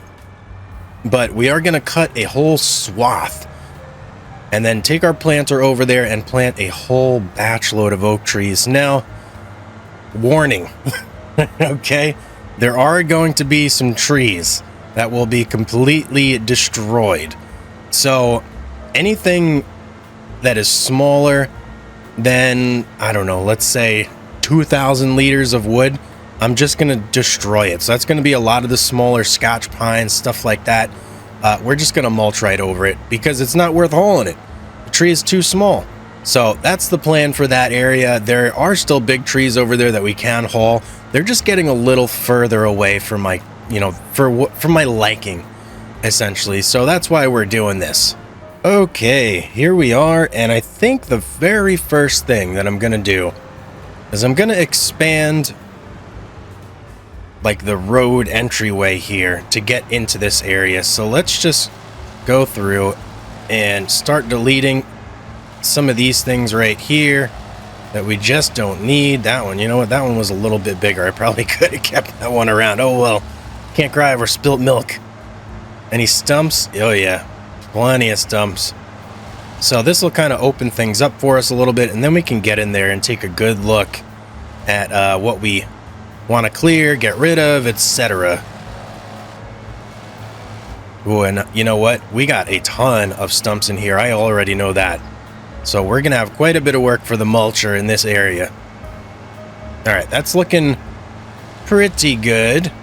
Let's turn this off so we don't have any accidents. And let's go in here and you'll see what I'm talking about. And look at them. We have a nice little layer of fog going right now. Is this thing still on? No. Okay. Yeah, see, so we're starting to clear out a little bit. We've got, let me turn this off for a second. We've got a couple bigger trees. This one right here, we've got some Tilla amurensis. But for the most part, everything is like these smaller Scotch pines and these Japanese Zelkovas. Is that how you say it? Yeah, Zelkova. Okay. That one always gives me problems. Which, those are not optimal trees, obviously. They don't have a lot of wood in them. And spending the time hauling them is wasted time that we could have been spent hauling like a bigger tree, like an oak or a Tilla amurensis or a shagbark hickory, something along those lines. So I do want to get this whole area prepped out. And that's probably going to be all the way up the hill to about, I'd say, here-ish. That'll give us a nice little footprint to plant a whole bunch of oak trees. Yeah, that'll be real nice, I think. Okay, so that's the plan for this area. Let's get started on this. I'm going to start going through, and I'm just going to start mulching my head off. Now, any trees that are big enough, like this box elder, Tilla amurensis, anything else I see, we're going to cut those down. We're going to haul them into our sawmill as soon as we can get our winch down here.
Okay, I think I'm pretty happy with that. Got access to a whole bunch of big trees that we can now drag down into the sawmill to fill it up. And we got a bunch of room going on here to get some oak trees planted and start farming some like big wood. You know, we need big wood. That's what she said. Yeah, we need that. Okay, enough of that. All right, I gotta go grab the winch. I'm gonna swap out. Actually, you know what we're gonna do? Because I feel like I'm gonna need the mulcher here again. I'm gonna just drop the mulcher here. So, right there. Yeah, why not? Seems like a good spot. And we're going to go grab the winch. That way we could start cutting down some of these box elders, Tilla amarensis, and I think we even got a shagbark hickory or two. Yeah, here's one right here. So we got a couple trees. We got to give the old chopperoo into the sawmill, and then we'll haul our planter down here, plant a whole bunch of new trees, and move on to our next project.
Okay, got a pretty good chunk of trees loaded into our sawmill here. Should be plenty to keep our planks production busy for quite some time. So now I'm going to go through and I'm going to do a little tree planting. Yes, I know you guys love tree planting too. So we're going to make this a good one. I'm going to try and stuff as many oak trees as I can in that area over there. It's probably not going to be a ton, right? It's not a huge open area, but I should be able to fit a decent amount in, I think.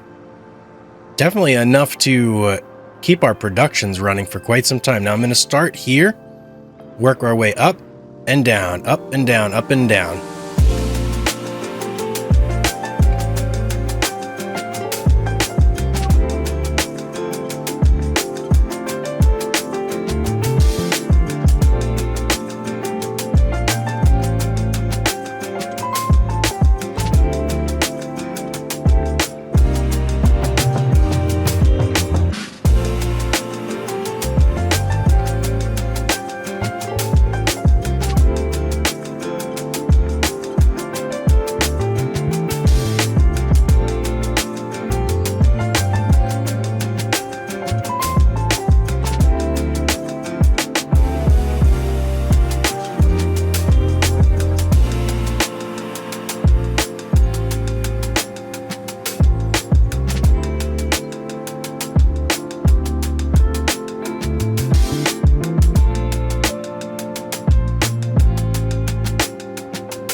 Okay, I'm pretty happy with that. I think we got in total 21 trees planted right here, which is a lot. That's 400,000 liters of wood once everything is fully grown and done with. So that's plenty. Plenty for our sawmill productions here. Okay, next stop is gonna be I think really we just need money now. So we are going to head back, take a quick nap until we have enough to afford all of our productions, and then we're going to head over to that crossroads area, and we are going to do some clearing out over there, and then we will go ahead and put down our productions and start filling them up. Oh, good morning. Beautiful February.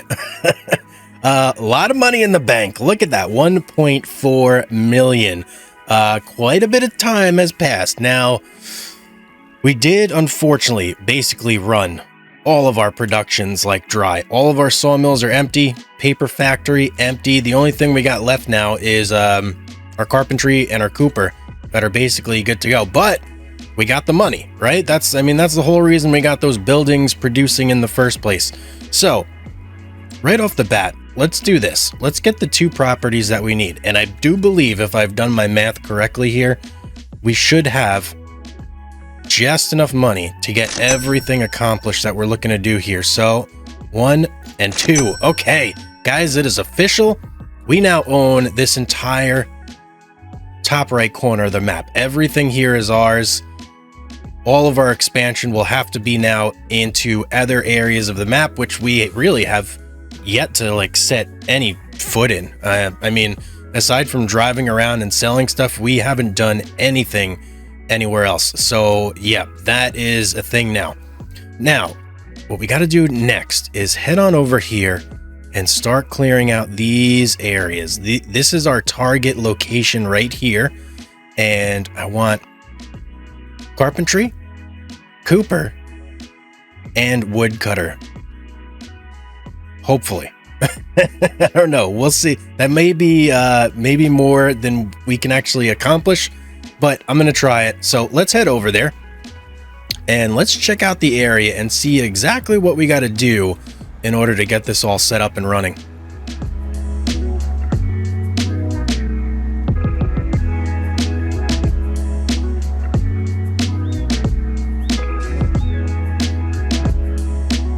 Okay, and of course, as soon as we're getting to our area, what's here to greet us?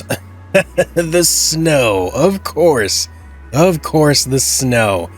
Okay, we're gonna have a fair bit of clearing out to do here, and you know, I'm not liking this incline here. Let's turn this off, and let's just scout for a second. I mean, it's not a terrible incline, but it's definitely there. It's not the best for us, but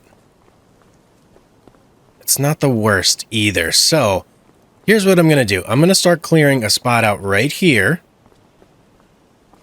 And then we'll do right across the street right here. And then we'll see. Let's look at how much our firewood production room needs. Let's see. Where is it? All right, here is our firewood processor. Oh, that thing is tiny. Really doesn't need any room at all. Can kind of just fit right there. Okay, so it's just clearing out a spot for the cooper and the carpentry. All right, well, I'm going to get to work here. And we'll get a nice area cleared out.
Okay, guys, a lot of clearing of the woods have been done here. I did have to, unfortunately, get rid of a lot of trees that I kind of wanted to keep, but just like in the other episode, they just kind of snapped out of existence, deleted as soon as the mulcher touched them.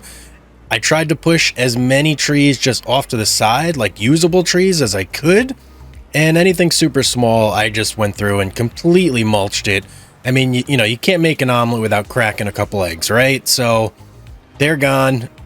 Nothing I could do about it now. But on the bright side, we do have this beautiful area here now that we can put our carpentry building and our cooper. Plenty of room. So let's go ahead and do exactly that. Now, we'll start with our cooper.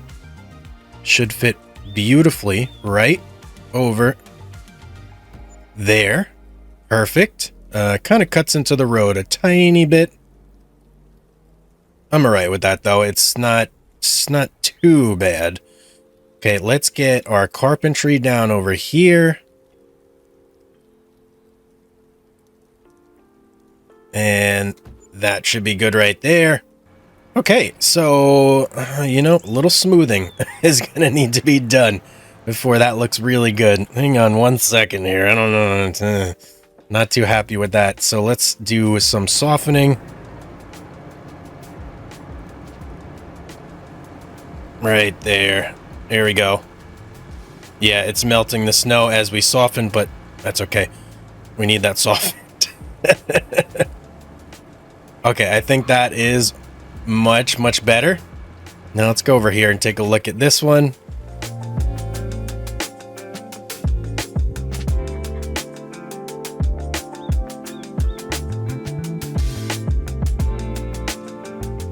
Okay, a little tougher to soften out those areas right there, but I'm pretty happy with that. Now there is one more building though that we need to fit in here somewhere. Thinking maybe right behind where we just were.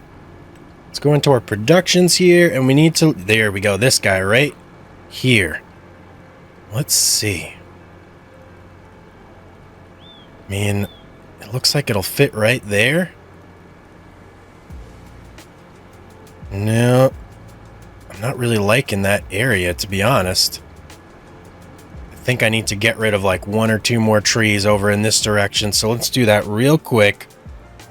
I think this guy right here has to go. Oh, that was easy. See what I mean about it just deleting the trees?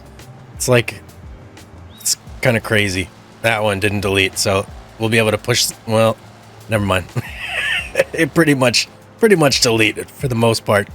But I think that should clear us up there where we can put our firewood production right in that spot now. Yep, perfect. So let's get it right there. Beautiful, beautiful. And we got 113,000 to spare.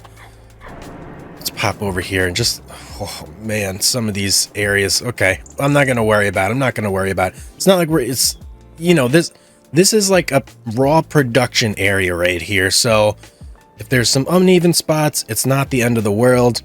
Okay, let's check out this firewood processor. Let's manage this, okay? So it takes a ton of wood and just turns it into firewood. It can hold quite a lot, 110,000 liters of wood there. And it doesn't use very much at all, but cycles, woo, big cycles. Now, I'm gonna just change this immediately to selling. And that is because I don't have anywhere that we can actually haul this to sell it. So no point in even doing that. Oh, and you know what else we got to do? Let's go into our new cooper. And let's get you going. And on selling. And our new carpentry as well. And we'll get that on selling. And activated. Perfect. Now that should really boost up our monthly income quite a bit, but we definitely are going to need to do a lot of filling. I mean, we are tapped out almost everywhere. And the other thing, now that we have extra productions, I'm actually going to deactivate the prefab walls and we're going to activate our planks along on this guy right here. So that way we have,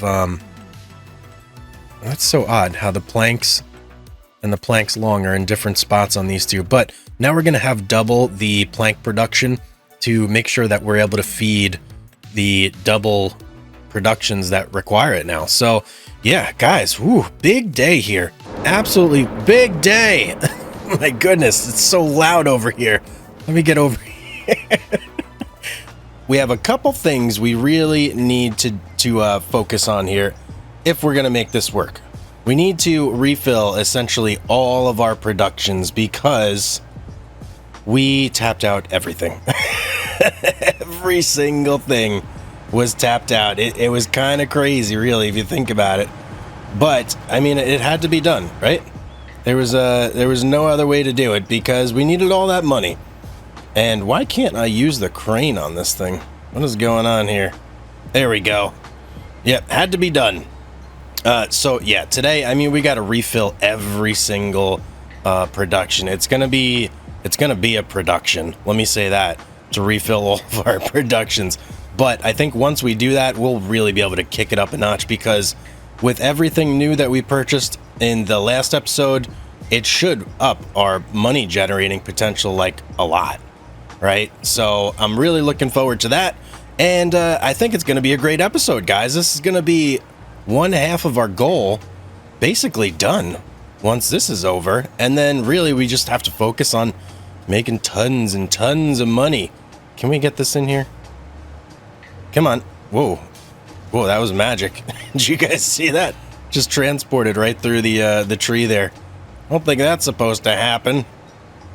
Let's give this one more shot here. Get it. Go. Oh, okay. All right. Something's a little weird here, but hey, that's fine. All right. So yeah, I'm just doing a little bit of cleanup right now. And then we basically have to just immediately get to work on filling everything up. But luckily, we got tons of trees over here. We've got a bunch of trees over at our other site just waiting to go. Not quite like we have here, but we definitely have stuff over there, so it shouldn't be too much of a problem to fill everything up. It's just going to take a little time, right? Take a little time, and we got plenty of that right now, so that is not in short supply. Oh, man, you know what? I forgot. We have so many wood chips, too. Jeez, I should probably do a nice big wood chip sale. Or maybe I'll just let it pile up for another year. I don't know. I think that might be the plan. Let it pile up for another year, and then our next wood chip sale will just be massive. A nice, big, massive, giant wood chip sale that'll make us, I don't know, $1 million or something crazy like that. That would be nuts to make $1 million off wood chips right now. would come in very handy, I think. The other thing I would like to do today, and I know you guys are going to love this because a lot of people have been commenting. We have all those planks over there. Yeah, I'm going to get rid of them today. I don't know what I'm going to do with them yet. Maybe I'll sell them somewhere. Maybe I'll just hide them behind a corner so you guys can't see them anymore. I don't know what I'm going to do with them just yet, but we're going to figure that out too. And yeah, we'll go from there. So I'm going to get started. And first thing I'm going to do, I think, I'm going to cut down those trees right over there. Get those hauled into this sawmill so we can get this one sorted, and then I'll probably just hop over to the other sawmill, do the same there, and then the paper factory, and that's pretty much it. Now I am expecting that the wood is going to last a lot longer now because we're only making planks long with it, right? We're not making wood beams, we're not making prefab walls, we're not making any of that stuff. All we're doing now is making planks long, and we're going to rely heavily on our carpentry and our cooper to do like the heavy money lifting. So hopefully it works out the way I want it to. I know it might take a little bit longer because those buildings, the 4 productions combined, I don't know if we're necessarily hitting the same money level as if we have the sawmills producing as well. But it's just way more efficient, right? It's way more efficient to do it this way. So that's kind of how I'm going to stick to it. So I'm going to get to cutting here, and then we're going to get to hauling, and then we're going to get to money making. Timber! Whoa, whoa, whoa. Jeez. Thing was trying to take me out. What is that, revenge? You know, I was just thinking, it is a little bittersweet cutting down these trees, because I raised these from saplings, right? They're like my tree children. Kind of as weird as that sounds. But yeah, These are like my little guys that I planted myself and I raised, and now we're just sending them to the wood chipper. That's terrible. All right, let's get them in there. Enough of that.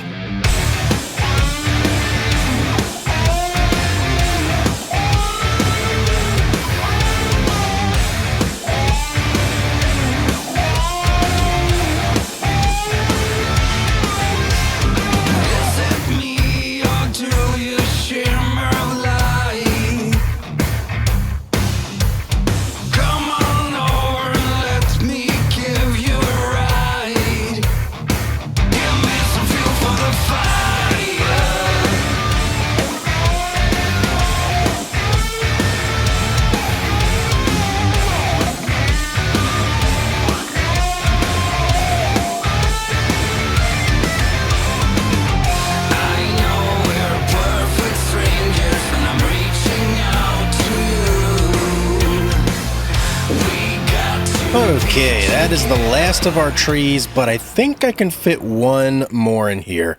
So I'm actually going to go right over here by the Cooper, cut down one more tree and drag it up just to stuff as much as I can in here as possible. That'll put me out at like, I don't know, 125,000 liters or so. It can hold 140 max, but I won't be able to fit any more trees in after the 125. So that's what I'm going to cap it as, but I do need to cut one more down in order to do that.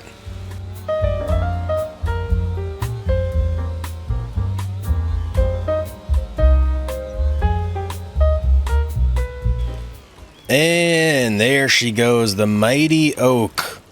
You gonna fall, big guy? There you go. Bam! Ugh. Right into the ground. When did this close? Hang on. Gotta open that up. There we go. Alright, let's winch this bad boy up. And I've been using like the snot out of this trick here, guys. Winching way on the bottom there. Just watch this. It makes things so much easier since I figured that out. You'll see, as soon as it gets over here, it just goes bloop, pulls it right up. Right? Bam. It's like it's being lifted by this hook, even though I'm not doing anything to lift it. I'm just winching it in the right spot. That's all you got to do. So, pro tip for you guys out there, if you're doing anything like this, make sure, absolutely make sure that you're winching from the bottom of the tree. So you get that benefit right there. I'm probably going to, I don't know, make another video about that. I feel like that is like such a valuable piece of information that if you just don't figure it out on your own, you're going to be doing it wrong. Or maybe not wrong, but you're going to be doing it the hard way for a long, long time. Okay, let's get this in here and sell. There we go. 128. So we're 12 off. That's not bad at all in my book. Now let's see here. Should I go ahead and just sell these planks now? Man, you know, the pain in the butt thing about this is that for me to sell these planks, or even just move them in general, I'm going to have to go all the way over to the shop. And I'm going to have to get our truck all the way back over here. Because that's the only way that's the only form of transportation we have for those things, is that. So, all right, I'm going to take a trip over there. I'm probably going to grab the Kubota, because the Kubota is going to be our smallest tractor. And that's going to be like the only one that'll actually fit in our little like carrying thing, which I think I'm going to sell that, guys, and upgrade it to something a little bit bigger.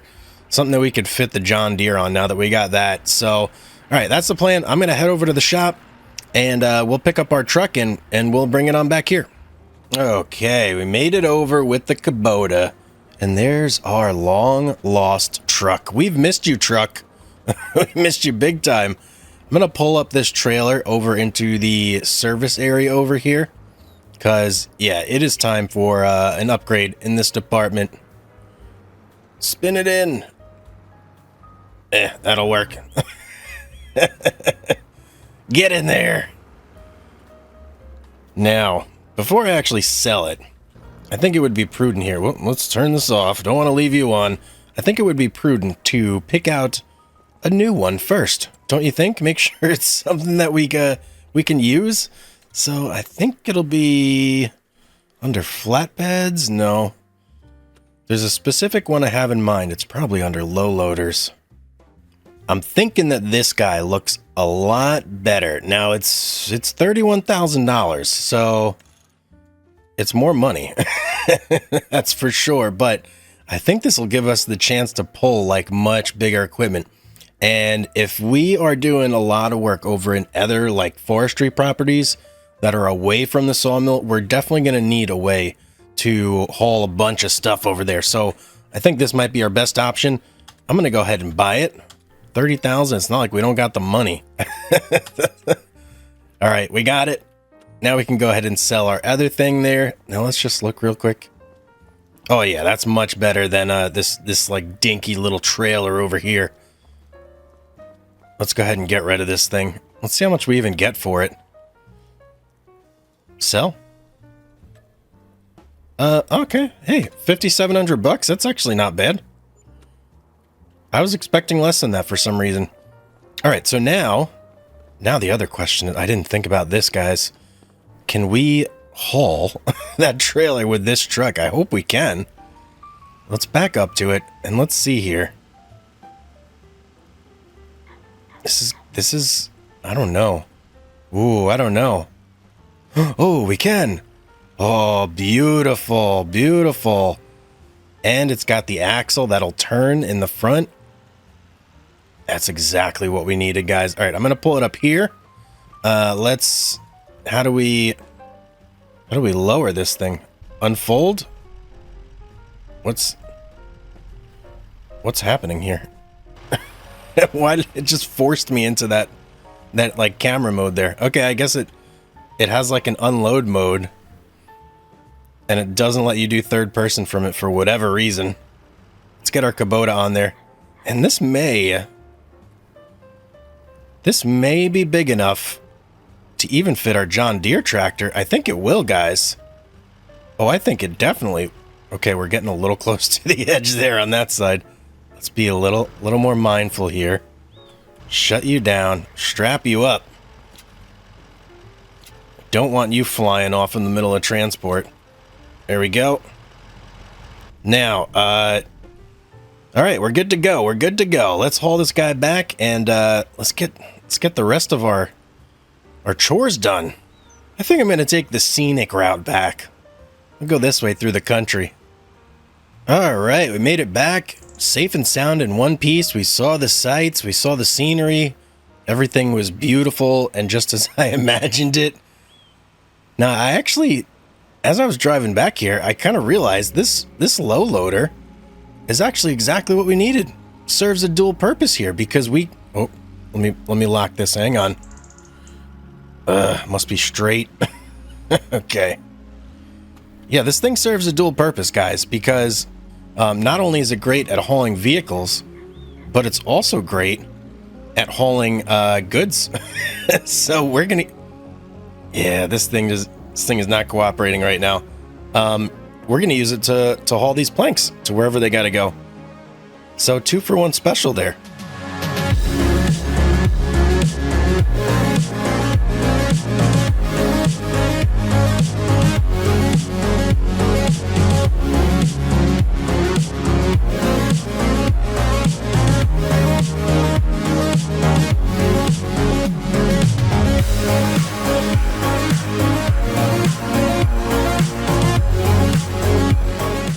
Okay, that is everything, guys. Wow, what a pain in the butt that was. Let's get this all strapped up. Yeah, I was not particularly a fan of doing that, but let it be known, Hugz is a man of the people. All right, the people requested it, I provided. We strapped up? Nope, one more to go. You and you. Okay, there we go. All right, let's get this to, I don't know, wherever we're going. We got to take a look here and see what the best price for planks is and where it's at. All right, planks. It's looking like our best place to sell our own carpentry. No, I don't want to sell it there. I can't sell it there. What is that? All right, Koki Express. I don't know where that is. We're gonna tag it up. We're gonna head on over.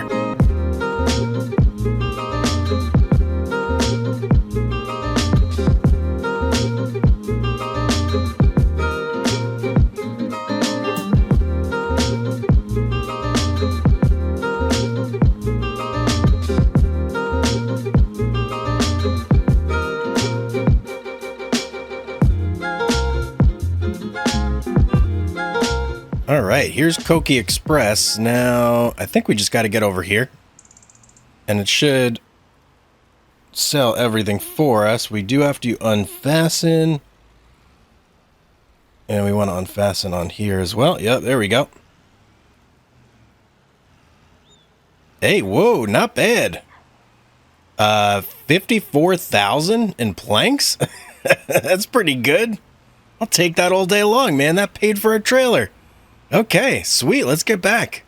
Here we are, sawmill number 2. Unfortunately, our oak trees are not fully grown yet, so we're gonna have to make do with what we could just cut down in the vicinity. And I'm seeing some big trees around, so it actually shouldn't be too much of a problem, but I'm probably not gonna really be able to fill this thing up like to max capacity until some of these bad boys are like fully grown here. It's just not a whole lot of big stuff here. We got one over there. I'm seeing there's like some shagbar kickeries over there, maybe. I don't know. I'm gonna have to pick through, see what I could find, and start filling this bad boy. Let's see what we can get in it.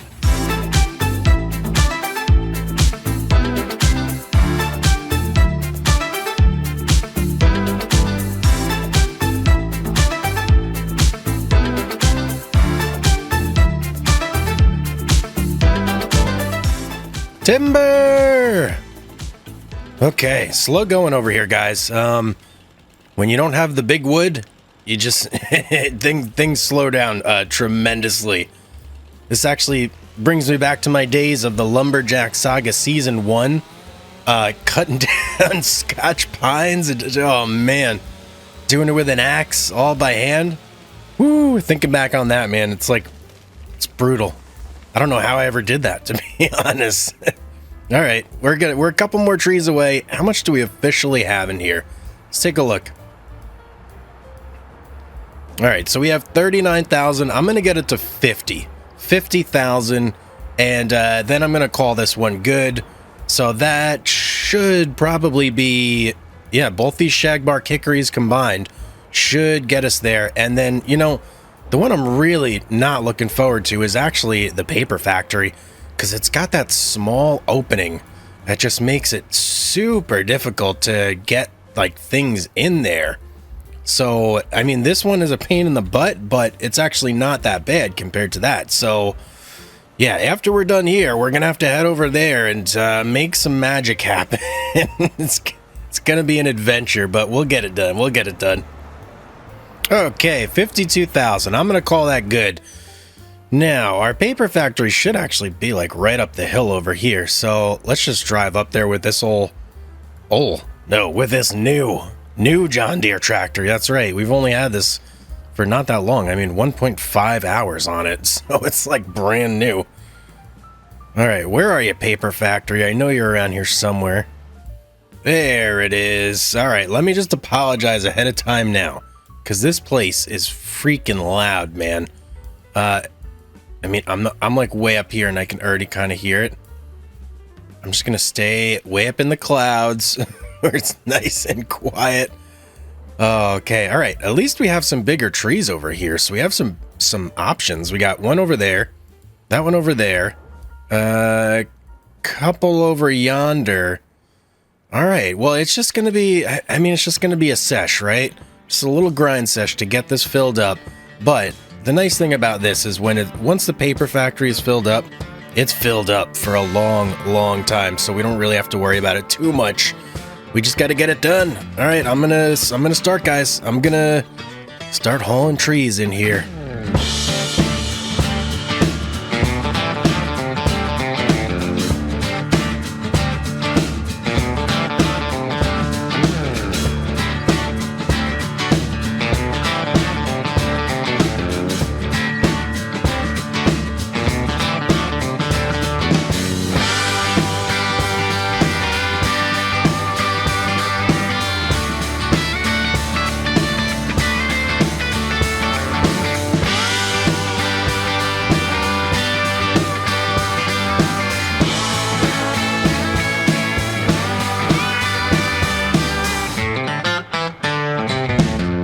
Oh boy. Okay, we're going slow but steady. I wanted to show you guys something.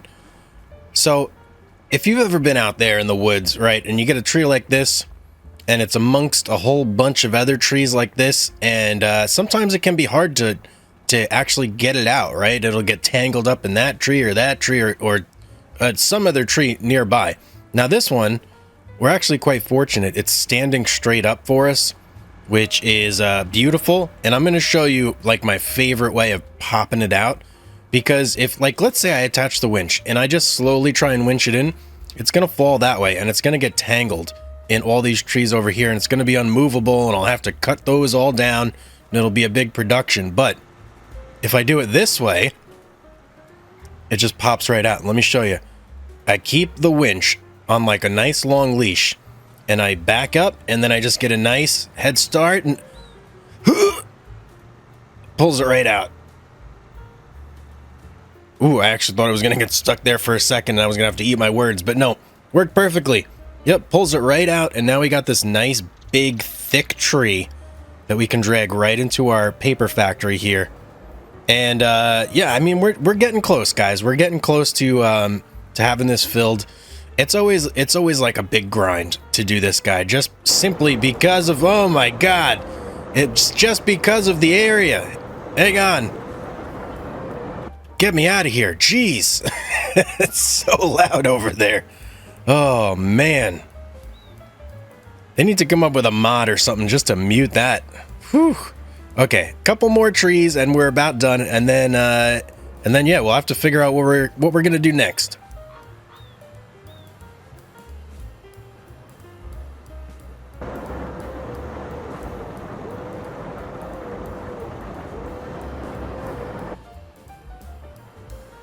All right, I'm gonna call 120 good. It's loaded up to 120 out of 130. So, I mean, in my book, that's pretty much full. Okay, I'm more than pleased with that. Now, we do have one more production we got to fill up, and that's going to be our firewood over here. Now, I'm actually very, very curious about firewood because over here, if we look up firewood, it's got like quite a dip, right? So I don't know how fast it's going to chew through the wood. Right now, I'm just going to leave it on selling and kind of see what it gets us.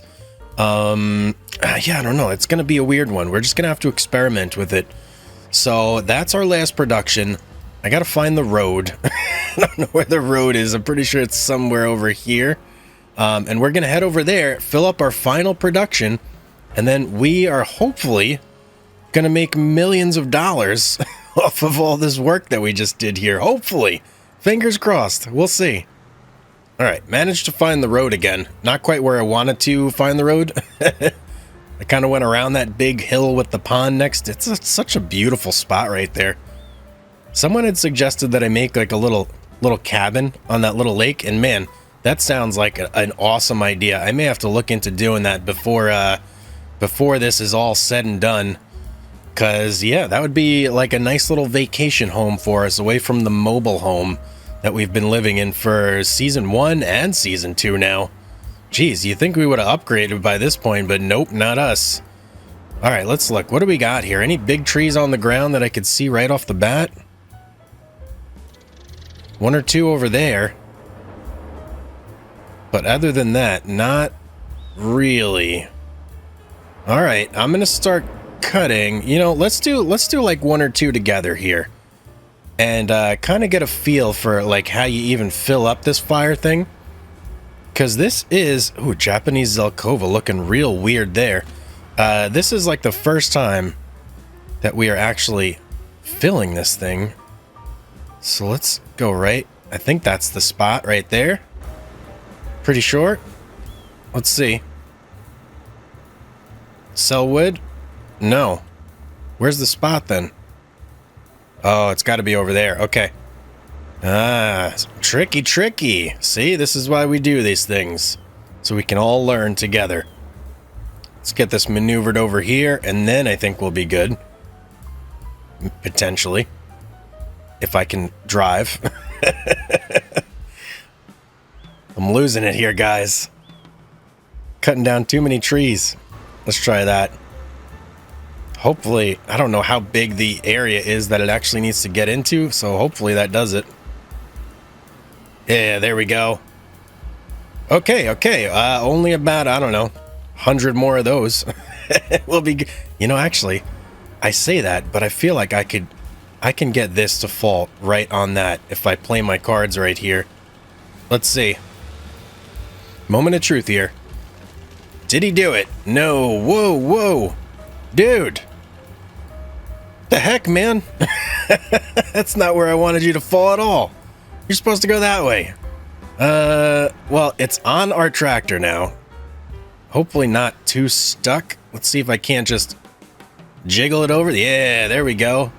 Perfect. That's exactly what I planned to do. And we brought something else with us, some sort of branch. Let's get this sold. All right, there we go. See, easy as that, right? Totally what I meant to do. I'm going to keep chopping down tons and tons of trees. We're going to get this going. This one, 100% is going to fall right in the pocket there. But yeah, after this one, I mean, I'll probably have to start looking, see what I can find that isn't super close, like right here. So yeah, we'll put our nose to the grindstone. We'll get to work. Did he do it? Yeah, there we go. That's what I meant to do. All right, we got a double on this one. What are these? Box elder and a Tilia amarensis. So this should finish us off. There's no way it's gonna take both. Yeah, 2 is too many. How much we got in here?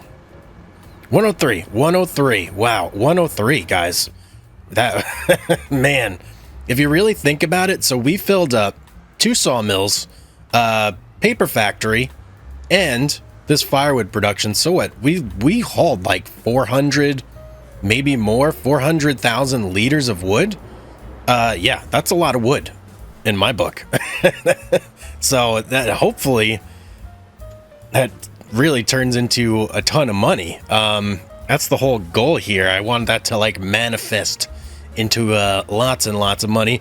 So, all right, we're gonna go take a nap, see how much we get here. I'm hoping, I mean, realistically, 2.5, 3 million. That's what I kind of want and need. But whether we get there or not, that remains to be seen. So, yeah, we're just gonna we're gonna sleep, and we're gonna hope for the best. We'll see what we get. My friends, good morning. And holy cow, look at the money. 2.587 million. And guys, to get this, I basically had to run our productions completely dry. Let me show you. We got like nothing in the tank. 0 on our carpentry. A little bit of planks. I even ran planks on some things to get that extra push towards the end. Got a couple planks left in there, but Cooper pretty much empty. Other Cooper pretty much empty. Firewood, forget about firewood. That was done within like a couple months. Wasn't even producing after that. Paper factory, empty. Sawmill, just wood chips. We got lots of wood chips, so if we needed to, we could sell those. It's like a, you know, break glass in case of emergency type thing. But if I have done my math correctly, I don't think we're gonna need that. So hopefully I have. We'll see here in a minute. We may have enough to buy every forestry property on the map, but we're gonna see here in 1 second. Now I'm gonna start out with the big one. This guy right here. This is like the big one. This gives access to every forestry piece around the edge of the map, like everywhere that there's a forest that's not on like a regular plot. Let's get that one, the big one first. Oh, that brings out so much. All right, now we got these 3 small plots right here. Let's get you. That's number 1. Number 2. And number 3. Okay, so now this whole right side of the map, ours. Completely ours. Now let's keep going. We're not stopping there. No, we got more to buy. Let's keep going. Number 114. Oh, 420. That's a big one. Number 115, 384. Oh, we're getting close, guys. We're getting close. What do we got left? Just one, just this one? 397. Oh, we got 58,000 left in the bank. Is there any forestry property left that we have not purchased? Any? None. We've done it, guys. We've done it. We purchased every forestry property on the map. We are now the owners, essentially, of all forestry on this map. We have no more competitors. They're out of business. They're gone. We are the kings of this land. This is now all ours, as far as the eye can see. Oh, baby. Look at that. Ooh, last episode, we purchased every single forestry property in the game. And today, we're going to finish it out by making $10 million. By the end of this episode, we're going to have 10 million big ones in the bank. Ooh, boy, am I excited for this. But it's going to be a lot of work. It's going to be a lot of work, guys. There's no doubt about that. Now, I believe we have plenty of trees available to us to get our goal accomplished, but I think we're going to need to scale up a little bit more before we can reasonably do that without having to kill ourselves and refill our sawmills over and over and over multiple times before we hit our goals. So here's my plan for this episode. I need to establish 2 more sawmills. I believe with 4 sawmills cranking out planks long, that is going to help us hit our goal much easier than if we weren't to do that at all. So we have this space right here. So you can see this is all cleared out. I want to stack 2 more sawmills. One here, right at the edge. Another one right there.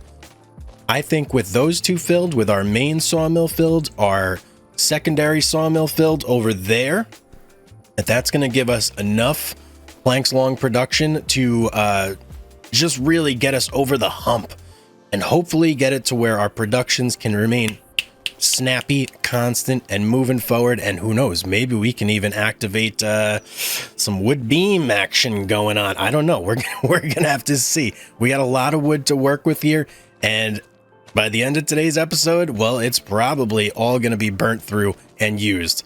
I don't know. We're gonna have to see. But we need to, first of all, get this bad boy filled up, because if you remember last episode, let's take a look at our productions here.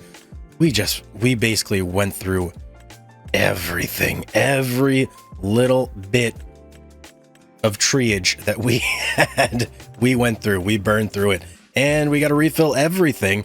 We're going to need about 600,000 in order to get our 2 other sawmills down here.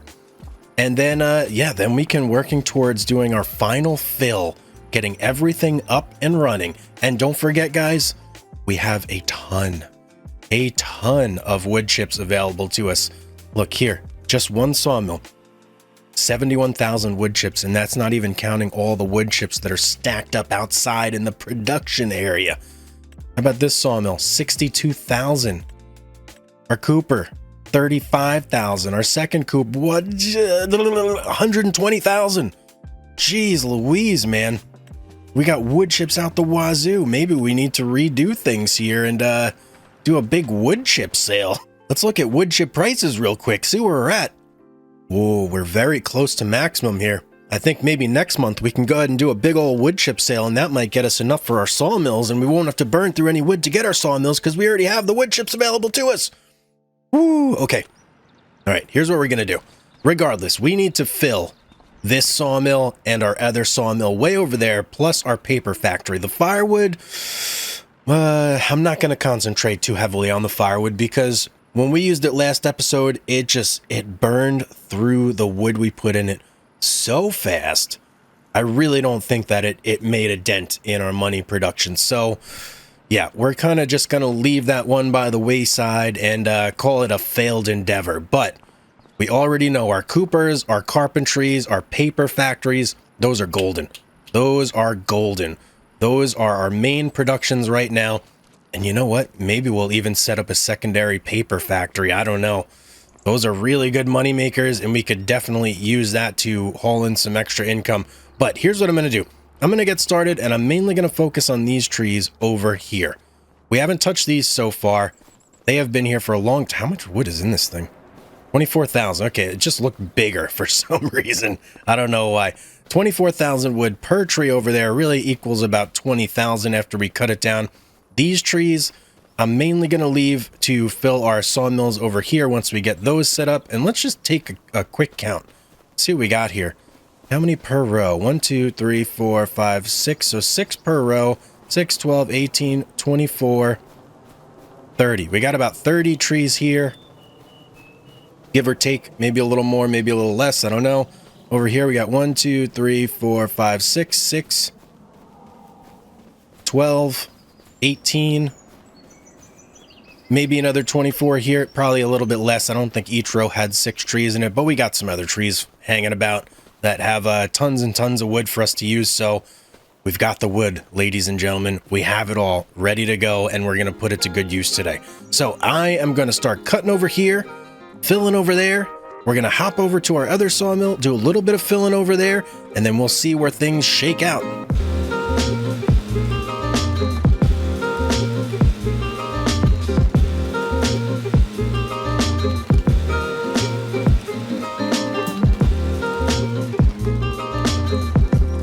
Right, there is our 5 trees all cut down, ready to get hauled into our sawmill over here. So I'm going to hop into the forwarder now and just do some dragging up and down this hill, a couple trips, and then we'll be ready to move on to our second sawmill.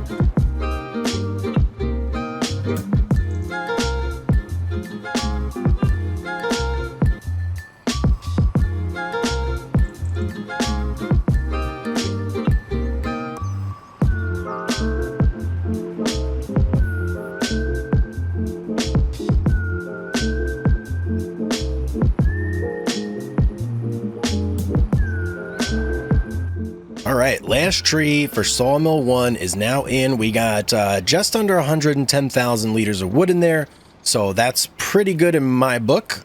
I like to get over 100 at least when I'm doing filling jobs like this. So we're gonna head over to our second sawmill now, and if you guys remember, we actually planted a whole bunch of mighty oak trees over there as well, so we should have plenty of wood ready to go for easy loading. And can I cut through here, I wonder? Ew, that's pretty dense forest.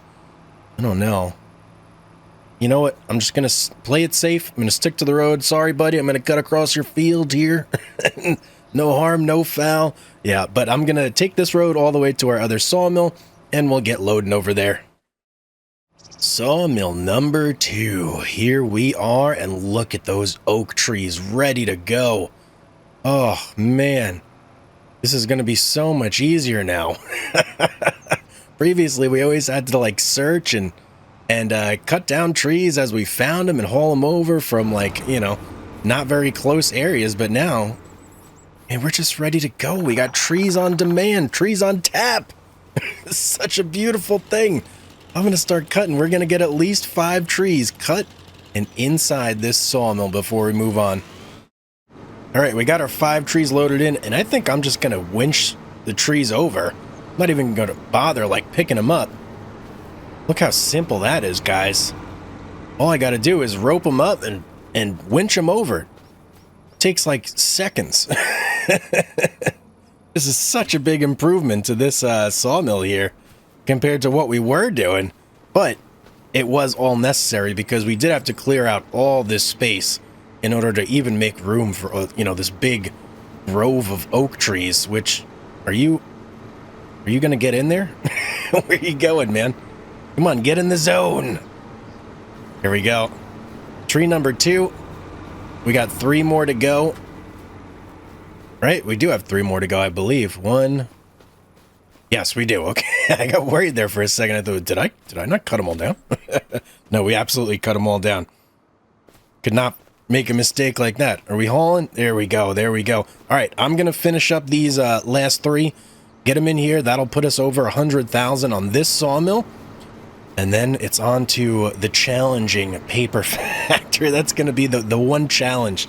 Now that it's very easy to get these... What's going on here? Am I not... There we go. Oh, I guess I was a little too far away from the winch there. Yeah, like I was saying, our paper factory, that's really the only challenging one to fill up now. The rest are all easy breezy, take with, you know, minutes. The longest thing to do is to actually cut down the trees. So, all right, I'm going to get to work hauling the rest of these over, and then we'll move on over to the paper factory. Okay, the paper factory, here we are, and let's just get a look around here. What do we have that I can just easily stuff in there? Let's see. Right off the bat, I'm not seeing anything. I mean, I got a big tree there, but overall, a lot of small trees. So we're going to have to do a bit more cutting and working for this one, I think. Okay, I'm going to start targeting some trees. I'm going to get to hauling. We're going to fill this guy up regardless. Doesn't matter how long it takes. We got to do it. It's going to get done. Let's get to work.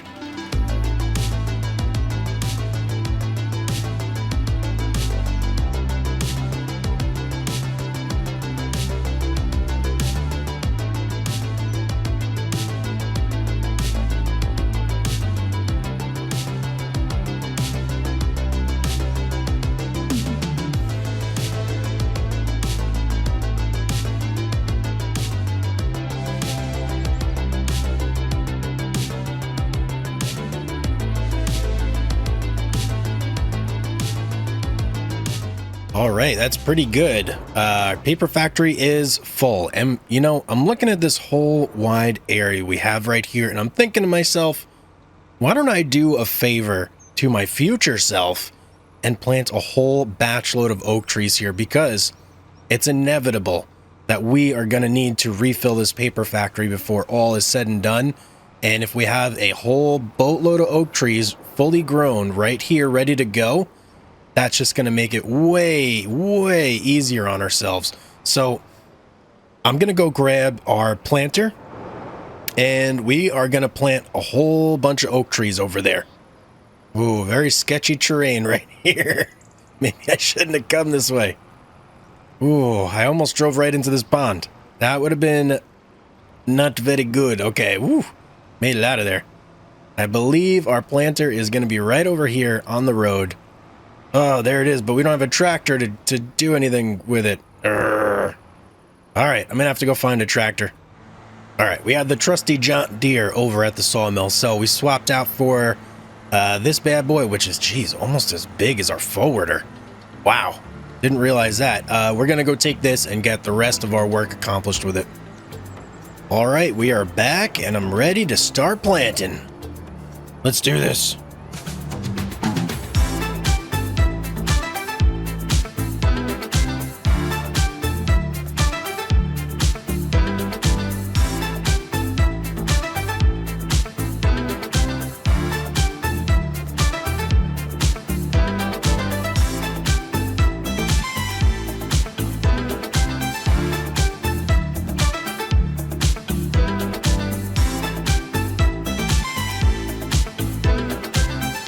Okay, we got a whole batch load of trees planted over there, so hopefully we will not have to rely on these like wild trees moving forward for our paper factory here. Okay, well, that is basically it, so let's head on back, go take a nice long nap, see where things shake out. Okay, it's now January. Profits have already started to roll in. Let's take a look here. Yep. We're going through some stuff. Sawmills are slowly emptying. So we're down about 20,000 wood since we filled everything up. Same, you know, almost the same here. And everything's producing, but it's not producing at full capacity because we are not making enough planks long to feed everything as efficiently as possible. So before we move forward any further, it is wood chip selling season. So let's look at the prices of wood chips real quick. See where we're at. 1,600 roundabouts. Let's find the best place. Let's see. It's looking like, as usual, it's going to be the animal dealer. So we know where that is. That's not an issue. I am going to just go crazy here on the wood chips. I'm going to load up every single wood chip I can find and just go do massive, massive deliveries. 'Tis the season. So we need to get them all out of here, finally convert them into cash. I don't know how much it's going to be worth, but we're going to find out. Hopefully a boatload. And yeah, we'll see where that gets us. If it gets us enough to get both of our sawmills up and running, that would be perfect. So that's what I'm aiming for. So I am already on the third dump. I did not realize how many wood chips were sitting inside of our Cobra wood chipper. Jeez Louise, I don't know. We might even keep filling here. I didn't realize we had wood chipped that many trees, but I guess we had. Oh, there we go. We're at the end of the line there. I was about to say, man, jeez Louise.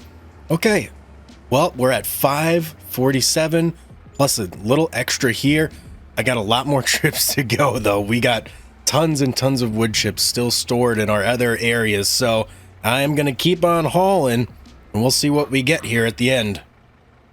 All right, I have discovered something here. I'm not sure if this is a bug or what, but you can fill up the Cobra as if it were a trailer. I don't know, and it just holds a ton. Like, I just emptied that whole Cooper into our Cobra, and then we have a full trailer on the bedside. I don't know. I don't know why it does that. Is it supposed to, is the game supposed to treat the Cobra as if it's a trailer that you can fill? Well, it certainly does, because I just did it, so I don't know. Okay. Well, listen, that's how we're gonna do it. I'm not gonna look a gift horse in the mouth, you know? If I can, I'm gonna do it. So, hey, all right, I got a whole bunch of wood chips in here now that I'm gonna haul on over, and we're gonna go ahead and dump. This should easily put us over our 600,000. Okay, we just did one dump, and I want to try something out here. So as soon as this trailer is lowered, I'm gonna detach it. I want to see if I can empty directly from the Cobra into the like the area here. So let's go ahead, open our pipe up. Nope, it's not looking like it. Right? I don't get any, oh. Nope, okay, yeah. So I have to do it through a trailer. You can't actually unload with the Cobra itself. Good to know, good to know. Okay, wood chips are officially done. Just working on getting out here. Okay, there we go. Yes, and we have over $1 million in the bank now. Beautiful, love to see it. So that is going to be more than enough money in order to get our sawmills plopped down that we need. So we got to get back to the main sawmill and set up our two, like you know, secondary or third or tertiary. I don't even know what to call them at this point. Our third and fourth sawmills. That's what we got to go set up. So let's go do that. All right, here we are. Moment of truth. Well, not really moment of truth, because we kind of know what we're about to do. Let's hop out. Let me get like a good vantage point somewhere. Let's see, maybe I'll hop up here. Yeah, I mean, I guess. Not really that great of a vantage point, but it'll do. It'll do. Let's get to our sawmill. There we go. Ooh, okay, perfect. I was actually a little worried. I was like, is there going to be enough room? There's plenty of room. Absolutely plenty of room. Overlaps with another object. What other object are you overlapping with? Okay, I'm not sure, so we're just going to turn free mode on. We're going to do it that way. So this is sawmill number 1, and in fact, we'll do it right there. And then number 2. Man, do we, you know, I'm really tempted to actually go for 3 here. Got enough for 3. We're doing it. We're going with 3. 3. Okay. I don't care. I'm doing it. We need it. We need all these sawmills at this point.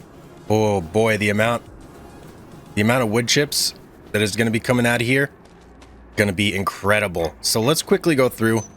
Yeah, that's plenty of room. I was looking here for a second, like, did I leave enough room? Yes, I left enough room. We're good. We are good. All right, let's manage this. Let's go through. Let's get our planks long activated, and we want that set to not selling. Relax there, buddy. Distributing. Well, don't want to deactivate that, but I want to set all these to the correct solutions here before we move forward. Planks long, activate, distributing, everything else on selling.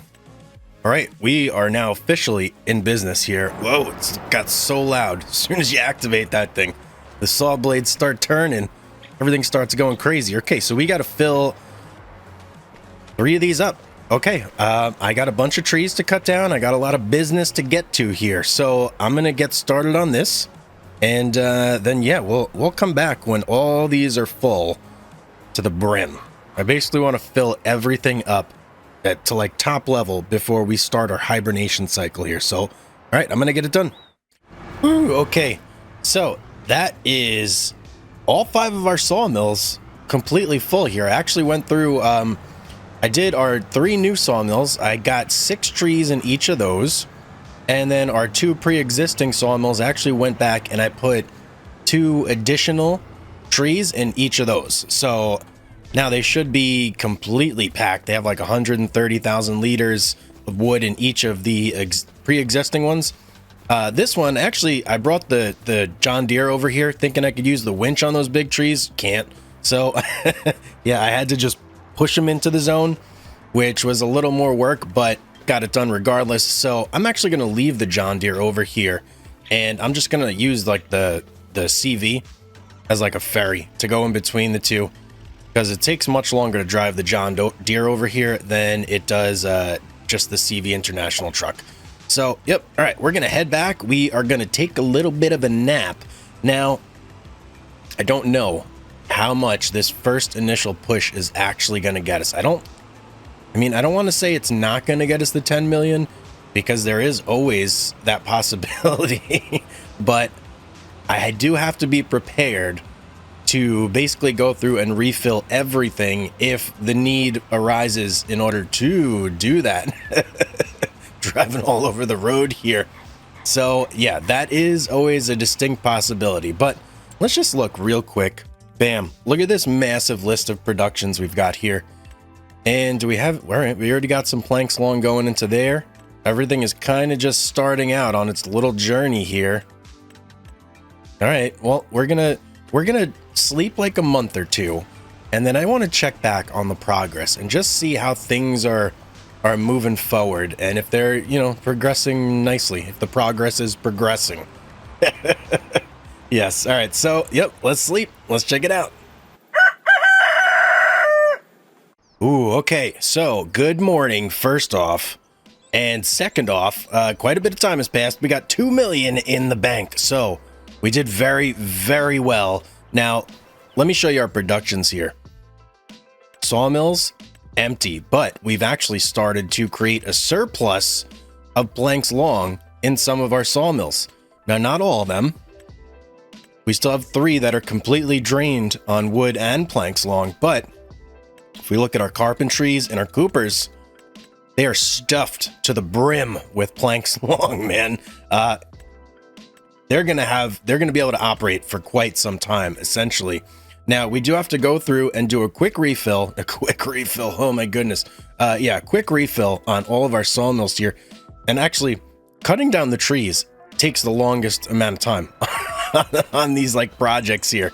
Yeah, that is like the big time sink here. So I got to go through. I got to cut all these trees down, and it's 6 trees per sawmill. So it's 6, 12, 18, 24 for this area over here to refill all these sawmills, and then another 6 over at our other sawmill too. And that may, 1, 2, 3, 4, 5, 6. How many do we got here? 6, 12.